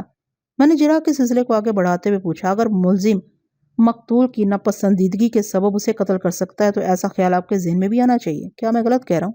وہ چند لمحات کے لیے سوچ میں پڑ گیا، پھر جواب دیا، وکیل صاحب، میں نے عرض کیا ہے نا، ملزم کا اور میرا معاملہ قطعی مختلف تھا۔ میں ایک مرتبہ پھر اپنی بات کو دہراؤں گا، میرے ذہن میں اس قسم کا خیال آنے کا سوال ہی پیدا نہیں ہوتا۔ میں نے چوٹ کی۔ میں نے ذہن میں خیال آنے کے بارے میں پوچھا تھا اور آپ نے ذہن میں سوال پیدا ہونے کی بات کر دی، کہیں اس کی وجہ وہی تو نہیں؟ میں نے معنی خیز انداز میں جملہ مکمل کیا تو وہ جلدی سے مستفسر ہوا، کون سی وجہ؟ میں نے اس کی آنکھوں میں دیکھتے ہوئے کہا، وجہ بہت سادی سی ہے مسٹر جواد حسن، اور وہ یہ کہ مقتول کے گھر میں آپ کی آمد و رفت سے مقتول کو آگاہی نہیں تھی، لہٰذا ناپسندیدگی کا سوال ہی پیدا نہیں ہوتا۔ آپ مقتول کے علم میں لائے بغیر اس کی غیر موجودی میں اس کے گھر جا کر بیلا سے ملتے تھے، چونکہ آپ کی راہ میں کوئی رکاوٹ نہیں تھی، لہٰذا بقول آپ کا معاملہ ملزم کے معاملے سے قطعی مختلف تھا۔ میں نے کچھ غلط تو نہیں کہہ دیا؟ اس کی سمجھ میں نہ آیا کہ میرے استفسار کے جواب میں کیا کہے۔ مبہم سے انداز میں بولا، اب میرا خیال ہے آپ کا خیال بڑی حد تک درست ہے۔ میں نے جرا کے سلسلے کو آگے بڑھاتے ہوئے کہا، مسٹر حسن، جیسا کہ آپ نے وکیل استغاثہ کو بتایا ہے کہ ملزم مقتول کی بیٹی بیلا کے پیچھے ہی پڑ گیا تھا۔ وہ بیلا سے شادی کا خواہشمند تھا، اس لیے وہ مقتول کے گھر کے چکر لگاتا تھا۔ میں ایک لمحے کو سانس لینے کی غرض سے رکا، پھر اپنی بات کو آگے بڑھاتے ہوئے پوچھا، کیا آپ بھی بیلا سے شادی کے خواہشمند تھے؟ وہ بڑی بے باکی سے بولا، دیکھیں جناب، سچی بات تو یہ ہے کہ میں اور بیلا ایک دوسرے کو پسند کرتے ہیں، ہمارے درمیان دوستی کا گہرا رشتہ ہے۔ یہی دوستی آگے چل کر اگر شادی میں بدل جاتی تو کچھ عجب نہیں تھا۔ بہرحال ہمارے دوستانہ تعلقات کا موجودہ کیسے کوئی تعلق نہیں۔ میں نے سوال کیا، جواد حسن، مقتول آپ کے بقول ملزم کو سخت ناپسند کرتا تھا، اس لیے وہ اپنے گھر میں اس کی آمد و رفت کو اچھا نہیں سمجھتا تھا۔ اگر اس کے علم میں یہ بات ہوتی کہ آپ بھی اس کے گھر کے چکر کاٹتے ہو تو یقیناً وہ آپ کا راستہ بند کر دیتا۔ آپ سے میرا صرف اتنا سا سوال ہے کہ گھر کے باقی افراد کا آپ کے بارے میں کیا خیال تھا؟ میرا مطلب ہے آپ کی آمد و رفت کے بارے میں وہ کیا سوچتے تھے؟ جواد حسن نے جواب دیا، اس گھر میں 4 افراد رہتے ہیں۔ مقتول کا معاملہ رہتوں اور نہ رہتوں والا تھا۔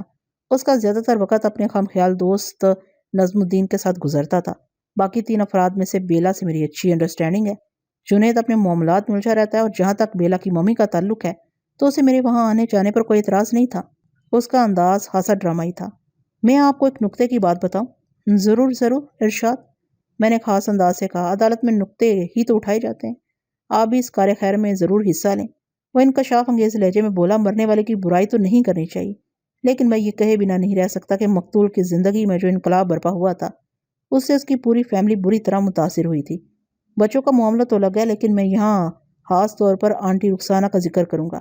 میرے خیال میں آنٹی رخسانہ مقتول کے ظلم و ستم کا سب سے زیادہ نشانہ بنی۔ آپ کو غالباً مقتول کی بیوہ سے گہری ہمدردی ہے۔ وہ عورت واقعی ہمدردی کے قابل ہے۔ میں نے کہا، شوبز کے نگر سے تعلق رکھنے والے افراد عموماً اپنی شادی اور شادی کی خبروں کو چھپا کر رکھتے ہیں، لیکن تھوڑی دیر پہلے آپ نے بھری عدالت میں یہ اقرار کیا ہے کہ بیلا سے آپ کی دوستی آگے جا کر شادی میں بدل سکتی تھی۔ کیا آپ کے اس بیان سے آپ کے کیریئر پر کوئی اثر پڑ سکتا ہے؟ وہ ڈپلومیٹک انداز میں بولا، پڑھ بھی سکتا ہے اور نہیں بھی پڑھ سکتا۔ بہرحال بیلا سے میری دوستی یا دوستی کا زیر سماعت کیس سے کوئی تعلق نہیں۔ آپ کوئی دوسرا سوال کریں۔ کمال کرتے ہیں آپ بھی۔ میں نے حیرت بھری نظر سے اس کی طرف دیکھا اور کہا، آپ اس کیس کے سلسلے میں استغاثہ کی طرف سے گواہی کے لیے عدالت میں پیش ہوئے ہیں۔ آپ نے میرے موکل کو قاتل ثابت کرنے کے لیے، یا یوں کہہ لیں کہ قتل کا جواز واضح کرنے کے لیے خاصا زور لگایا، اور وہ بھی محض اس لیے کہ بیلا کی آپ سے دوستی ہے اور ملزم اسی بیلا سے شادی کا متمنی تھا۔ ان حقائق کی روشنی میں اب کس طرح کہہ سکتے ہیں کہ آپ کی بیلا سے دوستی یا آئندہ شادی کے امکانات کی زیر سماعت کیس سے کوئی تعلق نہیں؟ وہ زچ ہوتے ہوئے بولا، چلیں آپ کہہ لیں تعلق ہے۔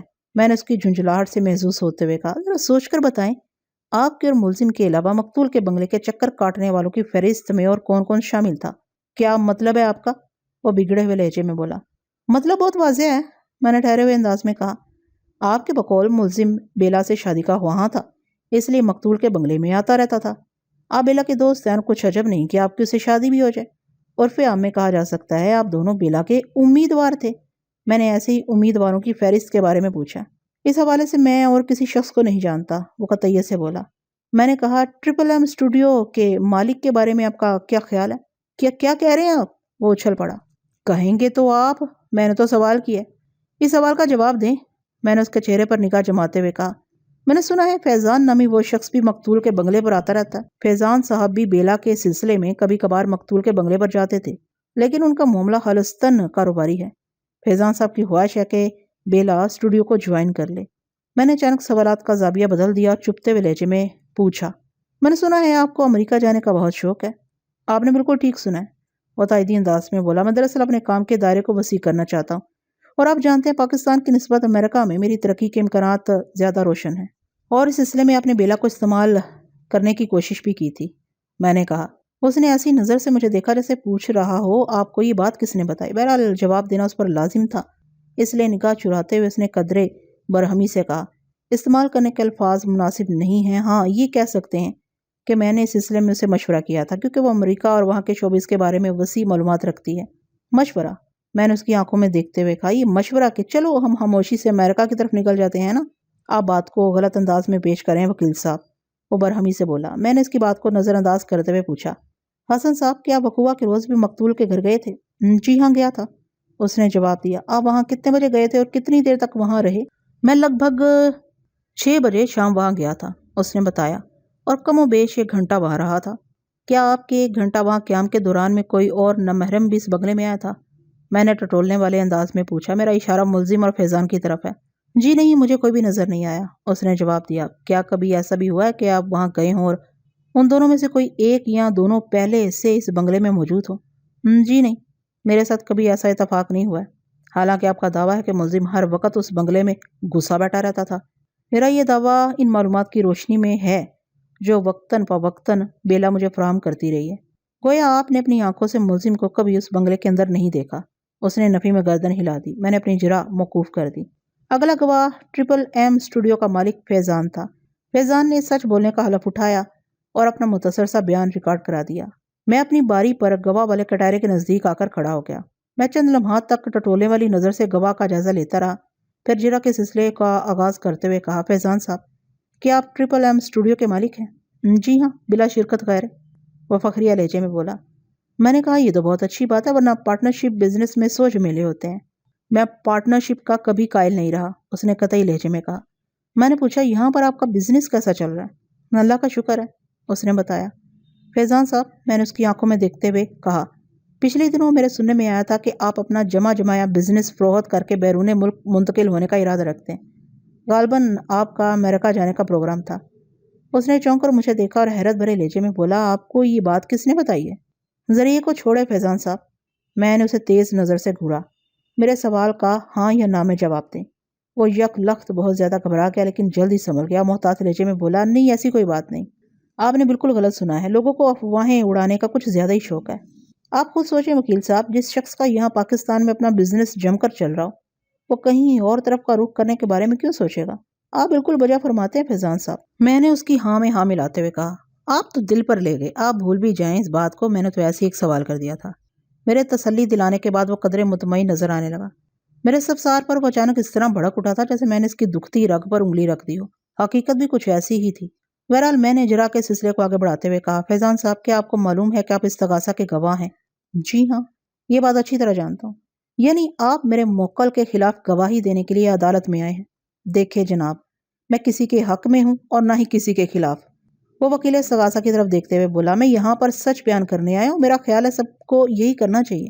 میں آپ کے خیال سے متفق ہوں، میں نے اس بات میں گردن ہلائی۔ اگر سب لوگ ہمارے ان خیالات سے اتفاق کر لیں تو ملک میں سچ کا بول بالا ہو جائے، پھر دیکھیں پاکستان کس طرح دن دگنی اور رات چوگنی ترقی کرتا ہے۔ وہ الجھن بھری آنکھوں سے مجھے دیکھنے لگا۔ اس کے چہرے کے تاثرات بتاتے تھے کہ وہ یہ فیصلہ کرنے سے قاصر ہے آیا میں اسے بے وقوف بنا رہا ہوں یا پھر واقعی سنجیدہ ہوں۔ میں نے اسے تذبذب کی اس کیفیت میں مبتلا رہنے دیا اور اپنا کام جاری رکھتے ہوئے اگلا سوال کیا، فیضان صاحب، میرے موکل کو آپ کب سے جانتے ہیں؟ آج پہلی مرتبہ دیکھ رہا ہوں، وہ آنکھیں پھیلاتے ہوئے بولا۔ اس سے پہلے صرف نام ہی سنا تھا یا پھر اس کے کارنامے؟ اوہو، میں نے گہری سانس خارج کرتے ہوئے کہا، آپ نے ملزم کے کون سے کارناموں کے بارے میں سن رکھا ہے؟ کیا آپ معزز عدالت کو اس بارے میں کچھ بتائیں گے؟ وہ ایک لمحہ سوچنے کے بعد بولا، اس شخص کا سب سے بڑا کارنامہ تو یہ ہے کہ یہ ایک ایسی لڑکی کے حصول کے لیے ہاتھ پاؤں مار رہا تھا جو کئی مرتبہ بری طرح اسے مسترد کر چکی ہے۔ وہ اس کی صورت دیکھنے کی روادار نہیں، بلکہ اگر مناسب الفاظ میں اس کے دلی جذبات کی عکاسی کی جائے تو کہنا مناسب ہوگا کہ وہ لڑکی اس شخص سے نفرت کرتی ہے۔ میں نے استفسار کیا، غالباً لڑکی سے آپ کی مراد مقتول کی بیٹی بیلا ہے؟ جی ہاں، میں یہی کہنا چاہ رہا ہوں، وہ جلدی سے بولا۔ اور یہ ساری معلومات آپ کو بیلا ہی نے فراہم کی ہیں؟ میں نے کہا، وہ مسلسل آپ کے لنک میں ہیں، حالانکہ اسٹوڈیو چھوڑے ہوئے تو کافی عرصہ ہو گیا۔ میں آپ کی بات سے جزوی اتفاق کرتا ہوں، عمانی خیز انداز میں بولا۔ بیلا مجھ سے واقعی لنک میں ہے اور زیادہ تر باتیں مجھے اسی کی زبانی پتہ چلی ہیں، لیکن یہ کہہ دینا کہ وہ اسٹوڈیو چھوڑ چکی ہے درست نہیں۔ اس نے اپنے باپ کی وجہ سے چند دنوں تک ادھر کا رخ نہیں کیا، لیکن وہ جب بھی گھر سے نکلتی ہے تھوڑی دیر کے لیے اسٹوڈیو ضرور آتی ہے۔ یہ الگ بات ہے کہ باپ کی زندگی میں وہ اس بات کو چھپانے کی کوشش کرتی تھی۔ وکیل صاحب، آپ نے سن رکھا ہوگا جس طرح مچھلی پانی کے بغیر زندہ نہیں رہ سکتی، بالکل اسی طرح ایک سچا آرٹسٹ فن کدے سے دور رہ کر زندہ نہیں رہ سکتا۔ بیلا کے اندر آرٹ کے جوہر کا ایک انمول خزانہ چھپا ہوا ہے، اسے فن کدے سے دور رکھنا سراسر زیادتی ہوگی۔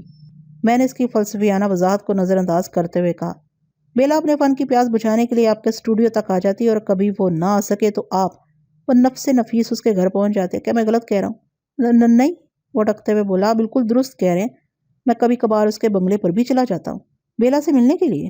میں نے یک ٹک اس کی آنکھوں میں گھورتے ہوئے کہا، جی ہاں۔ وہ گڑبڑا کر بولا، بنگلے پر آپ کسی اور سے تو گپ شپ نہیں کرتے ہوں گے؟ بیلا کے والد مقتول حیات اللہ تو ایسے آدمی تھے کہ ان سے چند سیکنڈ سے زیادہ گفتگو ممکن نہیں تھی۔ البتہ جنید اور بیلا کی ممی سے ہیلو ہائی ہو جاتی تھی اور ہوتی رہتی ہے۔ فیضان صاحب، کیا آپ کو مقتول کے گھریلو ماحول سے آگاہی حاصل تھی؟ میں نے پوچھا۔ میں آپ کا اشارہ سمجھ رہا ہوں، وہ ٹھہرے ہوئے لہجے میں بولا۔ اس گھر کا ماحول دو رنگی تھا۔ مقتول اپنے بیوی بچوں کو جس قسم کی زندگی گزارنے کے لیے مجبور کرتا تھا، میں اس کے سخت خلاف ہوں۔ وہ نارمل انسانوں والی زندگی نہیں، اور اس سلسلے میں آپ کی ساری ہمدردیاں مقتول کی بیوہ رخسانہ بیگم اور دونوں بچوں کے ساتھ تھی۔ میں نے تیکھے لہجے میں استفسار کیا۔ نیچرل سی بات ہے، وہ کندھے اچکاتے ہوئے بولا۔ میں جس شے کا حامی ہوں، میری ساری ہمدردیاں اسی سلسلے میں ہوں گی۔ میں نے بتایا نا، مقتول اپنے بیوی بچوں کو جس قسم کی زندگی گزارنے کے لیے مجبور کرتا تھا، میں اس کے سخت خلاف ہوں۔ انتہا پسندی ہمیشہ نقصان پہنچاتی ہے، لیکن افسوس کہ مقتول کا ذہن جس انداز میں الٹ چکا تھا، اسے سمجھانے کسی کے بس کی بات نہیں تھی۔ اسی لیے آپ مقتول کا سامنا کرنے کی بجائے محض اس کی بیوی رخسانہ بیگم کو تسلیاں دیتے رہتے تھے کہ وہ فکر نہ کرے، سب ٹھیک ہو جائے گا۔ میں نے طنزیہ لہجے میں کہا، یہ میرا حق بنتا تھا، آپ اسے میرا فرض بھی کہہ سکتے ہیں۔ وہ مضبوط لہجے میں بولا، جن لوگوں سے تعلقات ہوں ان کی بہتری کے لیے سوچنا چاہیے۔ کیا آپ یہ کہنا چاہتے ہیں کہ مقتول سے آپ کے فیملی ٹرمز تھے؟ جی ہاں، اس میں کسی شک کی کہاں گنجائش بنتی؟ وہ پروسوک انداز میں بولا۔ میں ان کا خیر ہوا تھا۔ بیلا کے اندر موجود ٹیلنٹ کو اگر زنگ لگ جاتا تو یہ ایک افسوسناک بات ہوتی۔ میری کوشش تھی کہ وہ گھر سے نکلے اور اپنی فیلڈ میں نمایاں کارنامے انجام دے۔ اس نے میرے سوال کا جواب دینے کی بجائے الٹا گھمانے کی کوشش کی تھی۔ میں نے صبر و تحمل سے اس کی بات سنی اور کہا، آپ نے میرے سوال کا جواب نہیں دیا فیضان صاحب۔ میں نے پوچھا تھا کہ آپ کے مقتول کی فیملی کے ساتھ ایسے تعلقات تھے جنہیں فیملی ٹرمز کہا جائے؟ میرا خیال ہے میں نے آپ کے سوال کا جواب دے دیا ہے، وہ خفگی امیز لہجے میں بولا۔ اگر آپ کی سمجھ میں نہیں آیا تو واضح الفاظ میں بتا رہا ہوں۔ میں نے مقتول کی فیملی کے ساتھ ویسے ہی روابط استوار کر رکھے تھے جو عرف عام میں فیملی ٹرمز کہلاتے ہیں۔ اوکے فیضان صاحب، میں نے رسانیت سے کہا، آپ کی بات میری سمجھ میں آ گئی۔ اب آپ بھی میری یہ بات سمجھ لیں کہ فیملی ٹرمز ایک طرفہ نہیں ہوتے۔ کیا مقتول یا اس کی فیملی کا کوئی فرد آپ کے گھر بھی اسی بے تکلفی سے جاتا تھا جس طرح آپ بیلا سے ملنے مقتول کے بنگلے پر آتے تھے؟ نہیں، ایسا اتفاق کبھی نہیں ہوا، وہ گڑبڑا کر بولا۔ ادھر سے کوئی آدمی کبھی میرے گھر نہیں گیا۔ کیا کبھی آپ اپنے بیوی یا بچوں کو لے کے مقتول کے گھر آئے تھے؟ نہیں، ایسا بھی کبھی نہیں ہوا، وہ لج کر رہ گیا۔ میں نے پوچھا، کیا آپ کی فیملی خصوصاً آپ کی بیوی کو یہ بات معلوم تھی کہ آپ بیلا یا اس کی ممی سے ملنے کی خاطر مقتول کے گھر جاتے رہتے تھے؟ اس نے جواب دینے سے پہلے امداد طلب نظر سے وکیل استغاثہ کی طرف دیکھا۔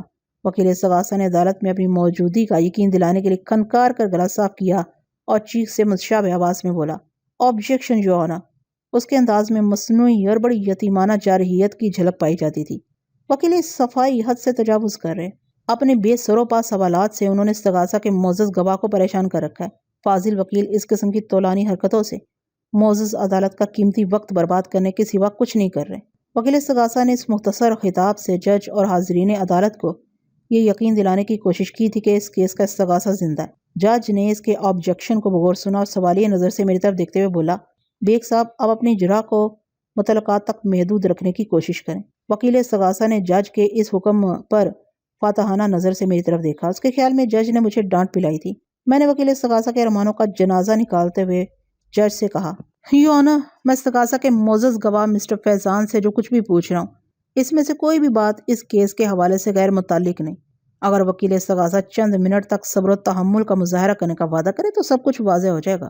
جج نے وکیل استغاثہ کی طرف دیکھے بغیر کہا، بیگ صاحب، آپ جرح جاری رکھیں۔ میں گواہ فیضان کی طرف متوجہ ہو گیا۔ فیضان صاحب، آپ نے ابھی تک میرے سوال کا جواب نہیں دیا۔ آپ کی آسانی کے لیے میں اپنے سوال کو دہراتا ہوں۔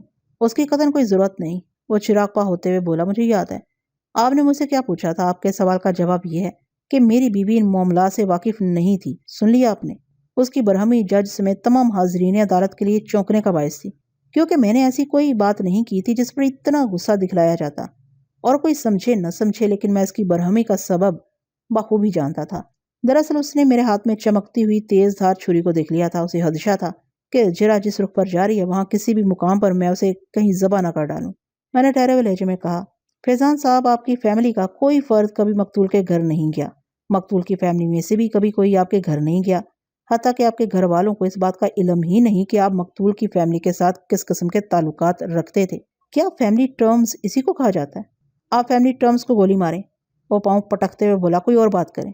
میں نے معتدل انداز میں کہا، فیضان صاحب، فیملی ٹرمز کو گولی مارنا بہت مشکل ہے۔ یہ ایسا آسان کام نہیں جیسا حیات اللہ کو گولی مار کر ہلاک کرنا۔ آپ کی مقتول کے گھر میں آمد محض فیملی ٹرمز کی رہنے منت تھی، ورنہ ایک ایسا گھر جہاں نامحرموں کا داخلہ ممنوع ہو، آپ کا بلا روک ٹوک وہاں جانا کیا معنی رکھتا ہے؟ وہ میری وضاحت کو نظر انداز کرتے ہوئے بولا، آپ نے حیات اللہ کو گولی مارنے والی کیا بات کی ہے؟ میرا اس معاملے سے کیا تعلق؟ میں نے اس کی گھبراہٹ کے نتیجے میں پیغام رساں نظر سے جج کی طرف دیکھا۔ جج نے معنی خیز انداز میں گردن ہلائی۔ میں مطمئن ہو گیا کہ جج نے گواہ کے آتشی رد عمل کو اپنی یادداشت میں نوٹ کر لیا تھا۔ میں نے جرح کو ایک نئے زاویے پر ڈالتے ہوئے گواہ سے سوال کیا، کیا وقوع کے روز بھی آپ مقتول کے گھر گئے تھے؟ جی ہاں، گیا تھا۔ اس کے انداز سے خفگی جھلکتی تھی۔ آپ اس روز کب اور کتنے وقت کے لیے وہاں گئے تھے؟ میں نے استفسار کیا۔ اس نے جواب دیا، میں کم و بیش رات 8 بجے وہاں پہنچا تھا۔ جنید اس وقت گھر میں موجود نہیں تھا۔ میں نے بیلا اس کی ممی سے چند باتیں کی اور واپس آ گیا۔ میرا خیال ہے میں زیادہ سے زیادہ آدھا گھنٹہ وہاں رکا ہوں گا۔ اس دوران میں مقتول تو گھر کے اندر موجود نہیں ہوگا، کیونکہ اس سخت گیر شخص کی موجودگی میں آپ کا وہاں قدم بھی رکھنا ممکن نہیں تھا۔ میں نے اس کے چہرے کے تاثرات کا جائزہ لیتے ہوئے کہا، آپ کا اندازہ بالکل درست ہے۔ وہ اس بات میں سر ہلاتے ہوئے بولا، مقتول واقعی گھر میں موجود نہیں تھا۔ مجھے بتایا گیا تھا مقتول مغرب کی نماز سے تھوڑا پہلے گھر سے نکل جاتا تھا اور پھر عشاء کی نماز کے بعد اس کی واپسی ہوتی تھی۔ سنا ہے دونوں نمازوں کے درمیان کا وقت وہ اپنے کسی دوست نظم الدین کے ساتھ گزارتا تھا۔ میں نے پوچھا، فیضان صاحب، جس دوران میں آپ مقتول کے گھر میں رہے، کیا ملزم بھی وہاں موجود تھا؟ اس نے جواب دیا، میں جس وقت وہاں سے رخصت ہو رہا تھا، میں نے اس کی نیلی موٹر سائیکل بنگلے کے باہر کھڑی دیکھی تھی، البتہ بنگلے کے اندر وہ مجھے کہیں دکھائی نہیں دیا تھا۔ آپ کے بیان کے مطابق آپ لگ بھگ 8:30 بجے جائے واردات سے رخصت ہو گئے تھے۔ میں نے جرح کے سلسلے کو اختتام کی طرف لاتے ہوئے کہا، اس کا مطلب ہے ملزم 8:30 بجے وہیں آس پاس کہیں موجود تھا۔ میں سلسلے میں کوئی تصدیق یا تردید نہیں کر سکتا۔ وہ سادگی سے بولا، آپ یہ تو بتا سکتے ہیں نا، آپ نے مقتول کی بیوہ اور بیٹی سے ایک ساتھ بات چیت کی تھی یا الگ الگ؟ میں نے گہری سنجیدگی سے استفسار کیا۔ الگ الگ، اس نے جواب دیا۔ پہلے میں نے بیلا سے بات کی اور بعد میں رخسانہ سے میری متصر بات چیت ہوئی تھی۔ میں نے ڈرامائی انداز اختیار کرتے ہوئے پوچھا، مسٹر فیضان، ملزم کی چچی رخسانہ آپ کو کیسی لگتی ہے؟ یہ سوال کرتے ہی میں نے اس کی آنکھوں میں نگاہ گاڑ دی۔ میرے سوال کے تیکھے پن نے فیضان کو بری طرح بوکھلا دیا۔ اس کی بوکھلاہٹ کو وہاں موجود ہر شخص نے محسوس کیا۔ ایک سیدھے سادے سوال پر کسی کا بوکھلا جانا خواہ دیکھنے والوں کو شک میں مبتلا کرتا ہے۔ وہاں بھی کچھ اسی قسم کی صورتحال پیدا ہو گئی۔ سب لوگ معنی خیز نگاہوں سے استغاثہ کے گواہ فیضان کو دیکھ رہے تھے۔ وہ اس سچویشن سے اور زیادہ کنفیوز ہو گیا۔ مجھ سے مخاطب ہوتے ہوئے تلخی سے بولا، وکیل صاحب، اس قسم کے سوال سے آپ کا مقصد کیا ہے؟ مقصد بہت واضح ہے فیضان صاحب، میں نے ایک لفظ پر زور دیتے ہوئے کہا، آپ کا ایک شخص سے ملنا جلنا ہے اور ان تعلقات کو آپ فیملی ٹرمز بھی کہتے ہیں۔ میں نے محض اس شخص کے بارے میں آپ کی رائے پوچھی۔ ظاہر ہے جس شخص کے ساتھ آپ کے فیملی ٹرمز ہوں وہ آپ کو برا تو نہیں لگتا ہوگا۔ کیا خیال ہے آپ کا؟ بہت نیک خیال ہے جناب، وہ طنزیہ لہجے میں بولا۔ آپ کے سوال کا جواب یہ ہے کہ مقتول کی بیوی رخسانہ بیگم ایک نستعلیق اور بااخلاق خاتون ہے، یعنی انڈائریکٹ وے میں آپ یہ کہہ رہے ہیں کہ بیلا کی ممی آپ کو بری نہیں لگتی تھی؟ سوال ہی پیدا نہیں ہوتا، وہ قطعیت سے بولا۔ اس کا واضح مطلب یہی ہے کہ اچھی لگتی ہے۔ میں نے اس کی آنکھوں میں جھانکا۔ اس نے اس بات میں گردن ہلا دی۔ میں نے اگلا سوال کیا، فیضان صاحب، کیا یہ درست ہے آپ اپنی بیوی فرزانہ اور 2 بچوں عمران اور نبیلہ کے ساتھ گلشن اقبال کے ایک بنگلے میں رہتے ہیں؟ جی ہاں، یہ درست ہے، اس نے تائیدی انداز میں کہا۔ آپ کی بیوی فرزانہ ایک خالص گھریلو عورت ہے، میں نے کہا۔ اسے کہیں آنے جانے اور پارٹیاں اٹینڈ کرنے کا کوئی شوق نہیں، بس آپ کی خوشی کی خاطر باندھے پکڑے کہیں چلی جاتی ہے۔ آپ نے میری فیملی خصوصاً بیوی کے بارے میں لگتا ہے کوئی خفیہ سروے کرا لیا ہے، وہ طنزیہ لہجے میں بولا۔ ویسے اس سروے کے نتائج سے میں انکار نہیں کروں گا، فرزانہ ایک پردہ دار اور گھریلو عورت ہے، جبکہ آپ کے بزنس کی نوعیت و تقاضے اس کے بالعکس ہیں۔ میں نے اس کی پھنسی ہوئی گردن پر چھری کی دھار رکھتے ہوئے کہا، جب آپ بڑی بڑی پارٹیوں میں بیوی کے بغیر پہنچتے ہیں یا ایک لپٹی لپٹائی بیوی کے ساتھ پہنچتے ہیں تو آپ کو پارٹی کا پروٹوکول دیکھتے ہوئے خاصی خفت اٹھانا پڑتی ہے۔ کیا میں غلط کہہ رہا ہوں؟ آپ ایک حقیقت بیان کر رہے ہیں، وہ فرما برداری سے بولا۔ میں نے اپنے طریقہ واردات کو آگے بڑھاتے ہوئے کہا، ایسے میں اپنے دل میں آپ اس خواہش کو شدت سے ابھرتے ہوئے محسوس کرتے ہیں کہ آپ کے قدم سے قدم ملا کر چلنے والا کوئی ایسا ساتھی ہونا چاہیے جو لگژری پارٹیوں میں آپ کو سبکی سے بچا لے۔ ایک لمحے کے توقف سے میں نے اس کی دکھتی رگ کو ٹٹولنے کی کوشش کرتے ہوئے اضافہ کیا، اور یہ آپ کا حق بھی ہے فیضان صاحب۔ آپ زندگی کے جس شعبے اور معاش کے جس طبقے سے تعلق رکھتے ہیں وہاں حسن و رعنائی کو چھپا کر رکھنے کی بجائے اجاگر کیا جاتا ہے۔ ماشاءاللہ، شوبز کی دنیا تو رنگ و نور کی چمک دمک سے مزین ہوتی ہے۔ اس کی کامیابی کا راز چھپانے میں نہیں دکھانے میں ہے۔ کیا میں غلط کہہ رہا ہوں؟ آپ کا تجربہ کسی تحقیق یا تفتیش کا محتاج نہیں۔ وہ ڈپلومیٹک انداز میں بولا، آپ تو سامنے کی ایک حقیقت بیان کر رہے ہیں۔ ایسے میں نے مخصوص الفاظ کو 2 مرتبہ پراسرار انداز میں دہرا کر ڈرامائی خاموشی اختیار کی اور تھوڑے توقف کے بعد دوبارہ بولنا شروع کیا۔ میں نے گمبھیر انداز اختیار کرتے ہوئے کہا، ایسے میں جب آپ کی ملاقات مقتول کی بیوہ رخسانہ بیگم سے ہوئی تو آپ کو اس کے حالات جان کر سخت افسوس ہوا۔ جنید، بیلا اور رخسانہ صرف ایک شخص یعنی مقتول کی سختیوں اور پابندیوں سے نالاں تھے۔ بیلا سے اگر آپ کو متصراً اس فیملی کے مصائب کا علم ہوا تو رخسانہ سے مل کر رہی صحیح کسر بھی پوری ہو گئی۔ آپ حیرت زدہ رہ گئے کہ جو لوگ امریکہ میں آزادانہ زندگی گزارتے رہتے تھے انہیں یہاں پاکستان میں کس قسم کی زندگی سے پالا پڑا تھا۔ صرف ایک شخص کی کایا پلٹ نے اس فیملی کے 3 افراد کا سانس لینا دوبھر کر دیا تھا۔ آپ نے یہ سوچنے کی زحمت بھی گوارا نہیں کی کہ مقتول اپنی جگہ پر درست ہے یا غلط۔ بس آپ کو اس فیملی سے گہری ہمدردی ہو گئی اور یہ ایک فطری سی بات ہے۔ آخری جملہ میں نے اس کے حسب منشا ادا کیا تھا۔ وہ جلدی سے بولا، بالکل ٹھیک کہہ رہے ہیں، میں ہمیشہ ہی ٹھیک کہتا ہوں فیضان صاحب۔ میں نے اس کی آنکھوں میں دیکھتے ہوئے گھسائی کا عمل جاری رکھا۔ خاص طور پر مقتول کی بیوہ کی بے بسی نے آپ کو حد درجہ متاثر کیا۔ آپ اس مظلوم عورت کے لیے اپنے دل میں بے پناہ ہمدردی محسوس کرنے لگے۔ آپ نے فیصلہ کر لیا کہ رخسانہ کو اس عذاب سے چھٹکارا دلائیں گے۔ اگر رخسانہ اس ماحول سے نکل جاتی تو لامحلہ بیلا اور جنید کو بھی نیا ماحول مل جاتا۔ میں آپ کے جذبات اور خیالات کی بالکل درست ترجمانی کر رہا ہوں نا؟ میں آپ کی باتوں سے انکار نہیں کروں گا۔ وہ حیرت میں ڈوبے ہوئے لہجے میں بولا، لیکن یہ تو بتائیں آپ کو میرے ان عزائم کی خبر کیسے ہوگی؟ میں نے اپنے خیالات کو کسی سے بھی شیئر نہیں کیا۔ کہ آپ کو ٹیلیپیتھی آتی ہے؟ میں نے نہایت ہی ٹھہرے ہوئے لہجے میں کہا، بس یہی سمجھ لیں مجھے ٹیلیپیتھی سے ملتا جلتا کوئی علم آتا ہے۔ یہ تو میں آگے چل کر بتاؤں گا کہ مجھے آپ کے دل کے معاملات کی خبر کیسے ہوگی۔ فی الحال اطمینان بخش بات یہ ہے کہ آپ میرے تجزیے سے انکار نہیں کر رہے۔ وہ متذبذب نظر سے کبھی مجھے اور کبھی جج کو دیکھنے لگا۔ جج اس دوران میں کئی مرتبہ دیوار گیر کلاک کی طرف دیکھ چکا تھا۔ اس بات کا میں نے بھی اندازہ لگا لیا تھا کہ عدالت کا مقررہ وقت ختم ہونے میں صرف 15 منٹ باقی تھے۔ میں نے اپنی جرا کو ٹاپ گیئر میں ڈال دیا۔ گواہ کی جانب متوجہ ہوتے ہوئے میں نے کہا، فیضان صاحب، آپ کو ایک ایسی مظلوم عورت سے ہمدردی ہو گئی تھی جسے آپ ہر قیمت پر ایک عذاب ناک زندگی سے نجات دلا کر راحتیں اور آسانیاں فراہم کرنے کے خواہش مند تھے، اور یہ وہی حسین و جمیل عورت تھی جس کے بارے میں آپ کی بیوی کو کسی قسم کا کوئی علم نہیں تھا۔ آپ جیسے جیسے مقتول کی بیوہ کے قریب آتے گئے آپ کی اس خواہش میں شدت بڑھتی گئی کہ آپ کو بھی ایک ایسے ہی ہم نشیں کی ضرورت ہے۔ پھر رفتہ رفتہ ایک نئے زاویے سے آپ کا دل امریکہ پلٹ رخسانہ کی طرف مائل ہونے لگا۔ ان نئے جذبات اور احساسات کے ساتھ وہ آپ کو پہلے سے بھی زیادہ مبہوس اور مظلوم نظر آنے لگی۔ پہلے آپ نے سوچا تھا اس عورت کو ایک گھٹن زدہ ماحول سے نکال کر کسی دوسرے فرد بخش ماحول میں پہنچا دے گی، لیکن پھر ماحول دیگر کے بارے میں آپ کے خیالات میں ایک نئی تبدیلی آئی۔ آپ نے پختہ فیصلہ کر لیا کہ مقتول سے کسی بھی طور نجات دلانے کے بعد آپ رخسانہ سے شادی کر لیں گے۔ میں نے دھماکہ خیز انداز میں اپنی بات کو عارضی توقف دیا تو عدالت میں چمگوئیاں ہونے لگی۔ جب اس بھنبھناہٹ کی آواز بلند ہونے لگی تو مجبوراً جج کو آرڈر کے مخصوص انداز کا استعمال کر کے عدالت کے کمرے میں امن و امان قائم کرنا پڑا۔ میں نے محسوس کیا کہ فیضان کوئی بزدل یا ریاکار شخص نہیں تھا۔ وہ اگرچہ نہیں جانتا تھا کہ میں اس کی بے خبری میں کھینچ کر اسے کس تاریک کنویں کے دھانے پر لے آیا ہوں، مگر اس نے کمال بہادری کا مظاہرہ کیا اور ایک لمحے کے لیے بھی اس کے پایا استقامت میں نے کسی قسم کی لرزش محسوس نہیں کی۔ میری بات کے جواب میں اس نے پورے اعتماد لہجے میں کہا، میں اس بات سے انکار بھی نہیں کروں گا کہ جیسا آپ نے بیان کیا میں نے ویسا نہیں سوچا تھا۔ اگر کسی طور رخسانہ کی مقتول سے جان چھوٹ جاتی تو میں نے فیصلہ کر لیا تھا کہ شادی کر لوں گا۔ ایک لمحے کے توقف سے اس نے عجیب سے لہجے میں مجھ سے پوچھا، عقد ثانی کوئی بری بات تو نہیں؟ میں نے الفاظ کا ہتھوڑا نکالا اور پے در پہ اس پر وار کرنا شروع کر دیے۔ مسٹر فیضان، میں نے اس کی آنکھوں میں جھانکتے ہوئے کہا، عقد اول، عقد ثانی، حتیٰ کہ بیک وقت اگر آپ 4 عورتوں کو بھی اپنے عقد میں رکھیں تو یہ بھی کوئی بری بات نہیں۔ میں نے لمحاتی توقف کیا، پھر سلسلہ کلام کو جاری رکھتے ہوئے کہا، برائی، خرابی، گناہ اور جرم کی بات یہ ہے کہ آپ نے اپنا مقصد حاصل کرنے کے لیے جو راہ اختیار کی ہے وہ قانون کی نظر میں قابل گرفت ہے۔ میں نے ایسا کیا کیا ہے؟ وہ بھونچکا ہو کر مجھے دیکھنے لگا۔ آپ نے رخسانہ کو اپنی رسائی میں لانے کے لیے مقتول سے نجات کا جو طریقہ اختیار کیا ہے وہ آپ کو پھانسی کے پھندے تک لے جائے گا مسٹر فیضان۔ آپ نے اپنے ریوالور سے گولیاں چلا کر حیات اللہ کو قتل کیا ہے۔ آپ بکواس کرتے ہیں۔ وہ ہتھے سے اکھڑ گیا۔ یہ سراسر مجھ پر الزام ہے، میں نے کسی کو قتل نہیں کیا۔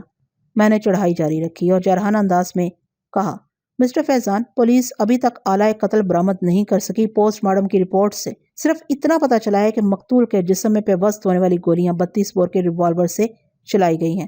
میں نے اپنی تحقیق سے نہ صرف یہ کہ آلائے قتل کو تلاش کر لیا ہے، بلکہ یہ بھی معلوم کر لیا ہے کہ وہ ریوالور کس کی ملکیت ہے۔ مذکورہ ریوالور کو میں نے بڑی حفاظت سے رکھا ہوا ہے کیونکہ اس پر آپ کی انگلیوں کے نشانات بھی موجود ہیں۔ میرا خیال ہے آپ اپنے ذاتی لائسنس یافتہ .32 کے ریوالور کو دیکھتے پہچان لیں گے۔ بات ختم کرتے ہی میں نے اپنی مخصوص نشست کی جانب قدم بڑھا دیے۔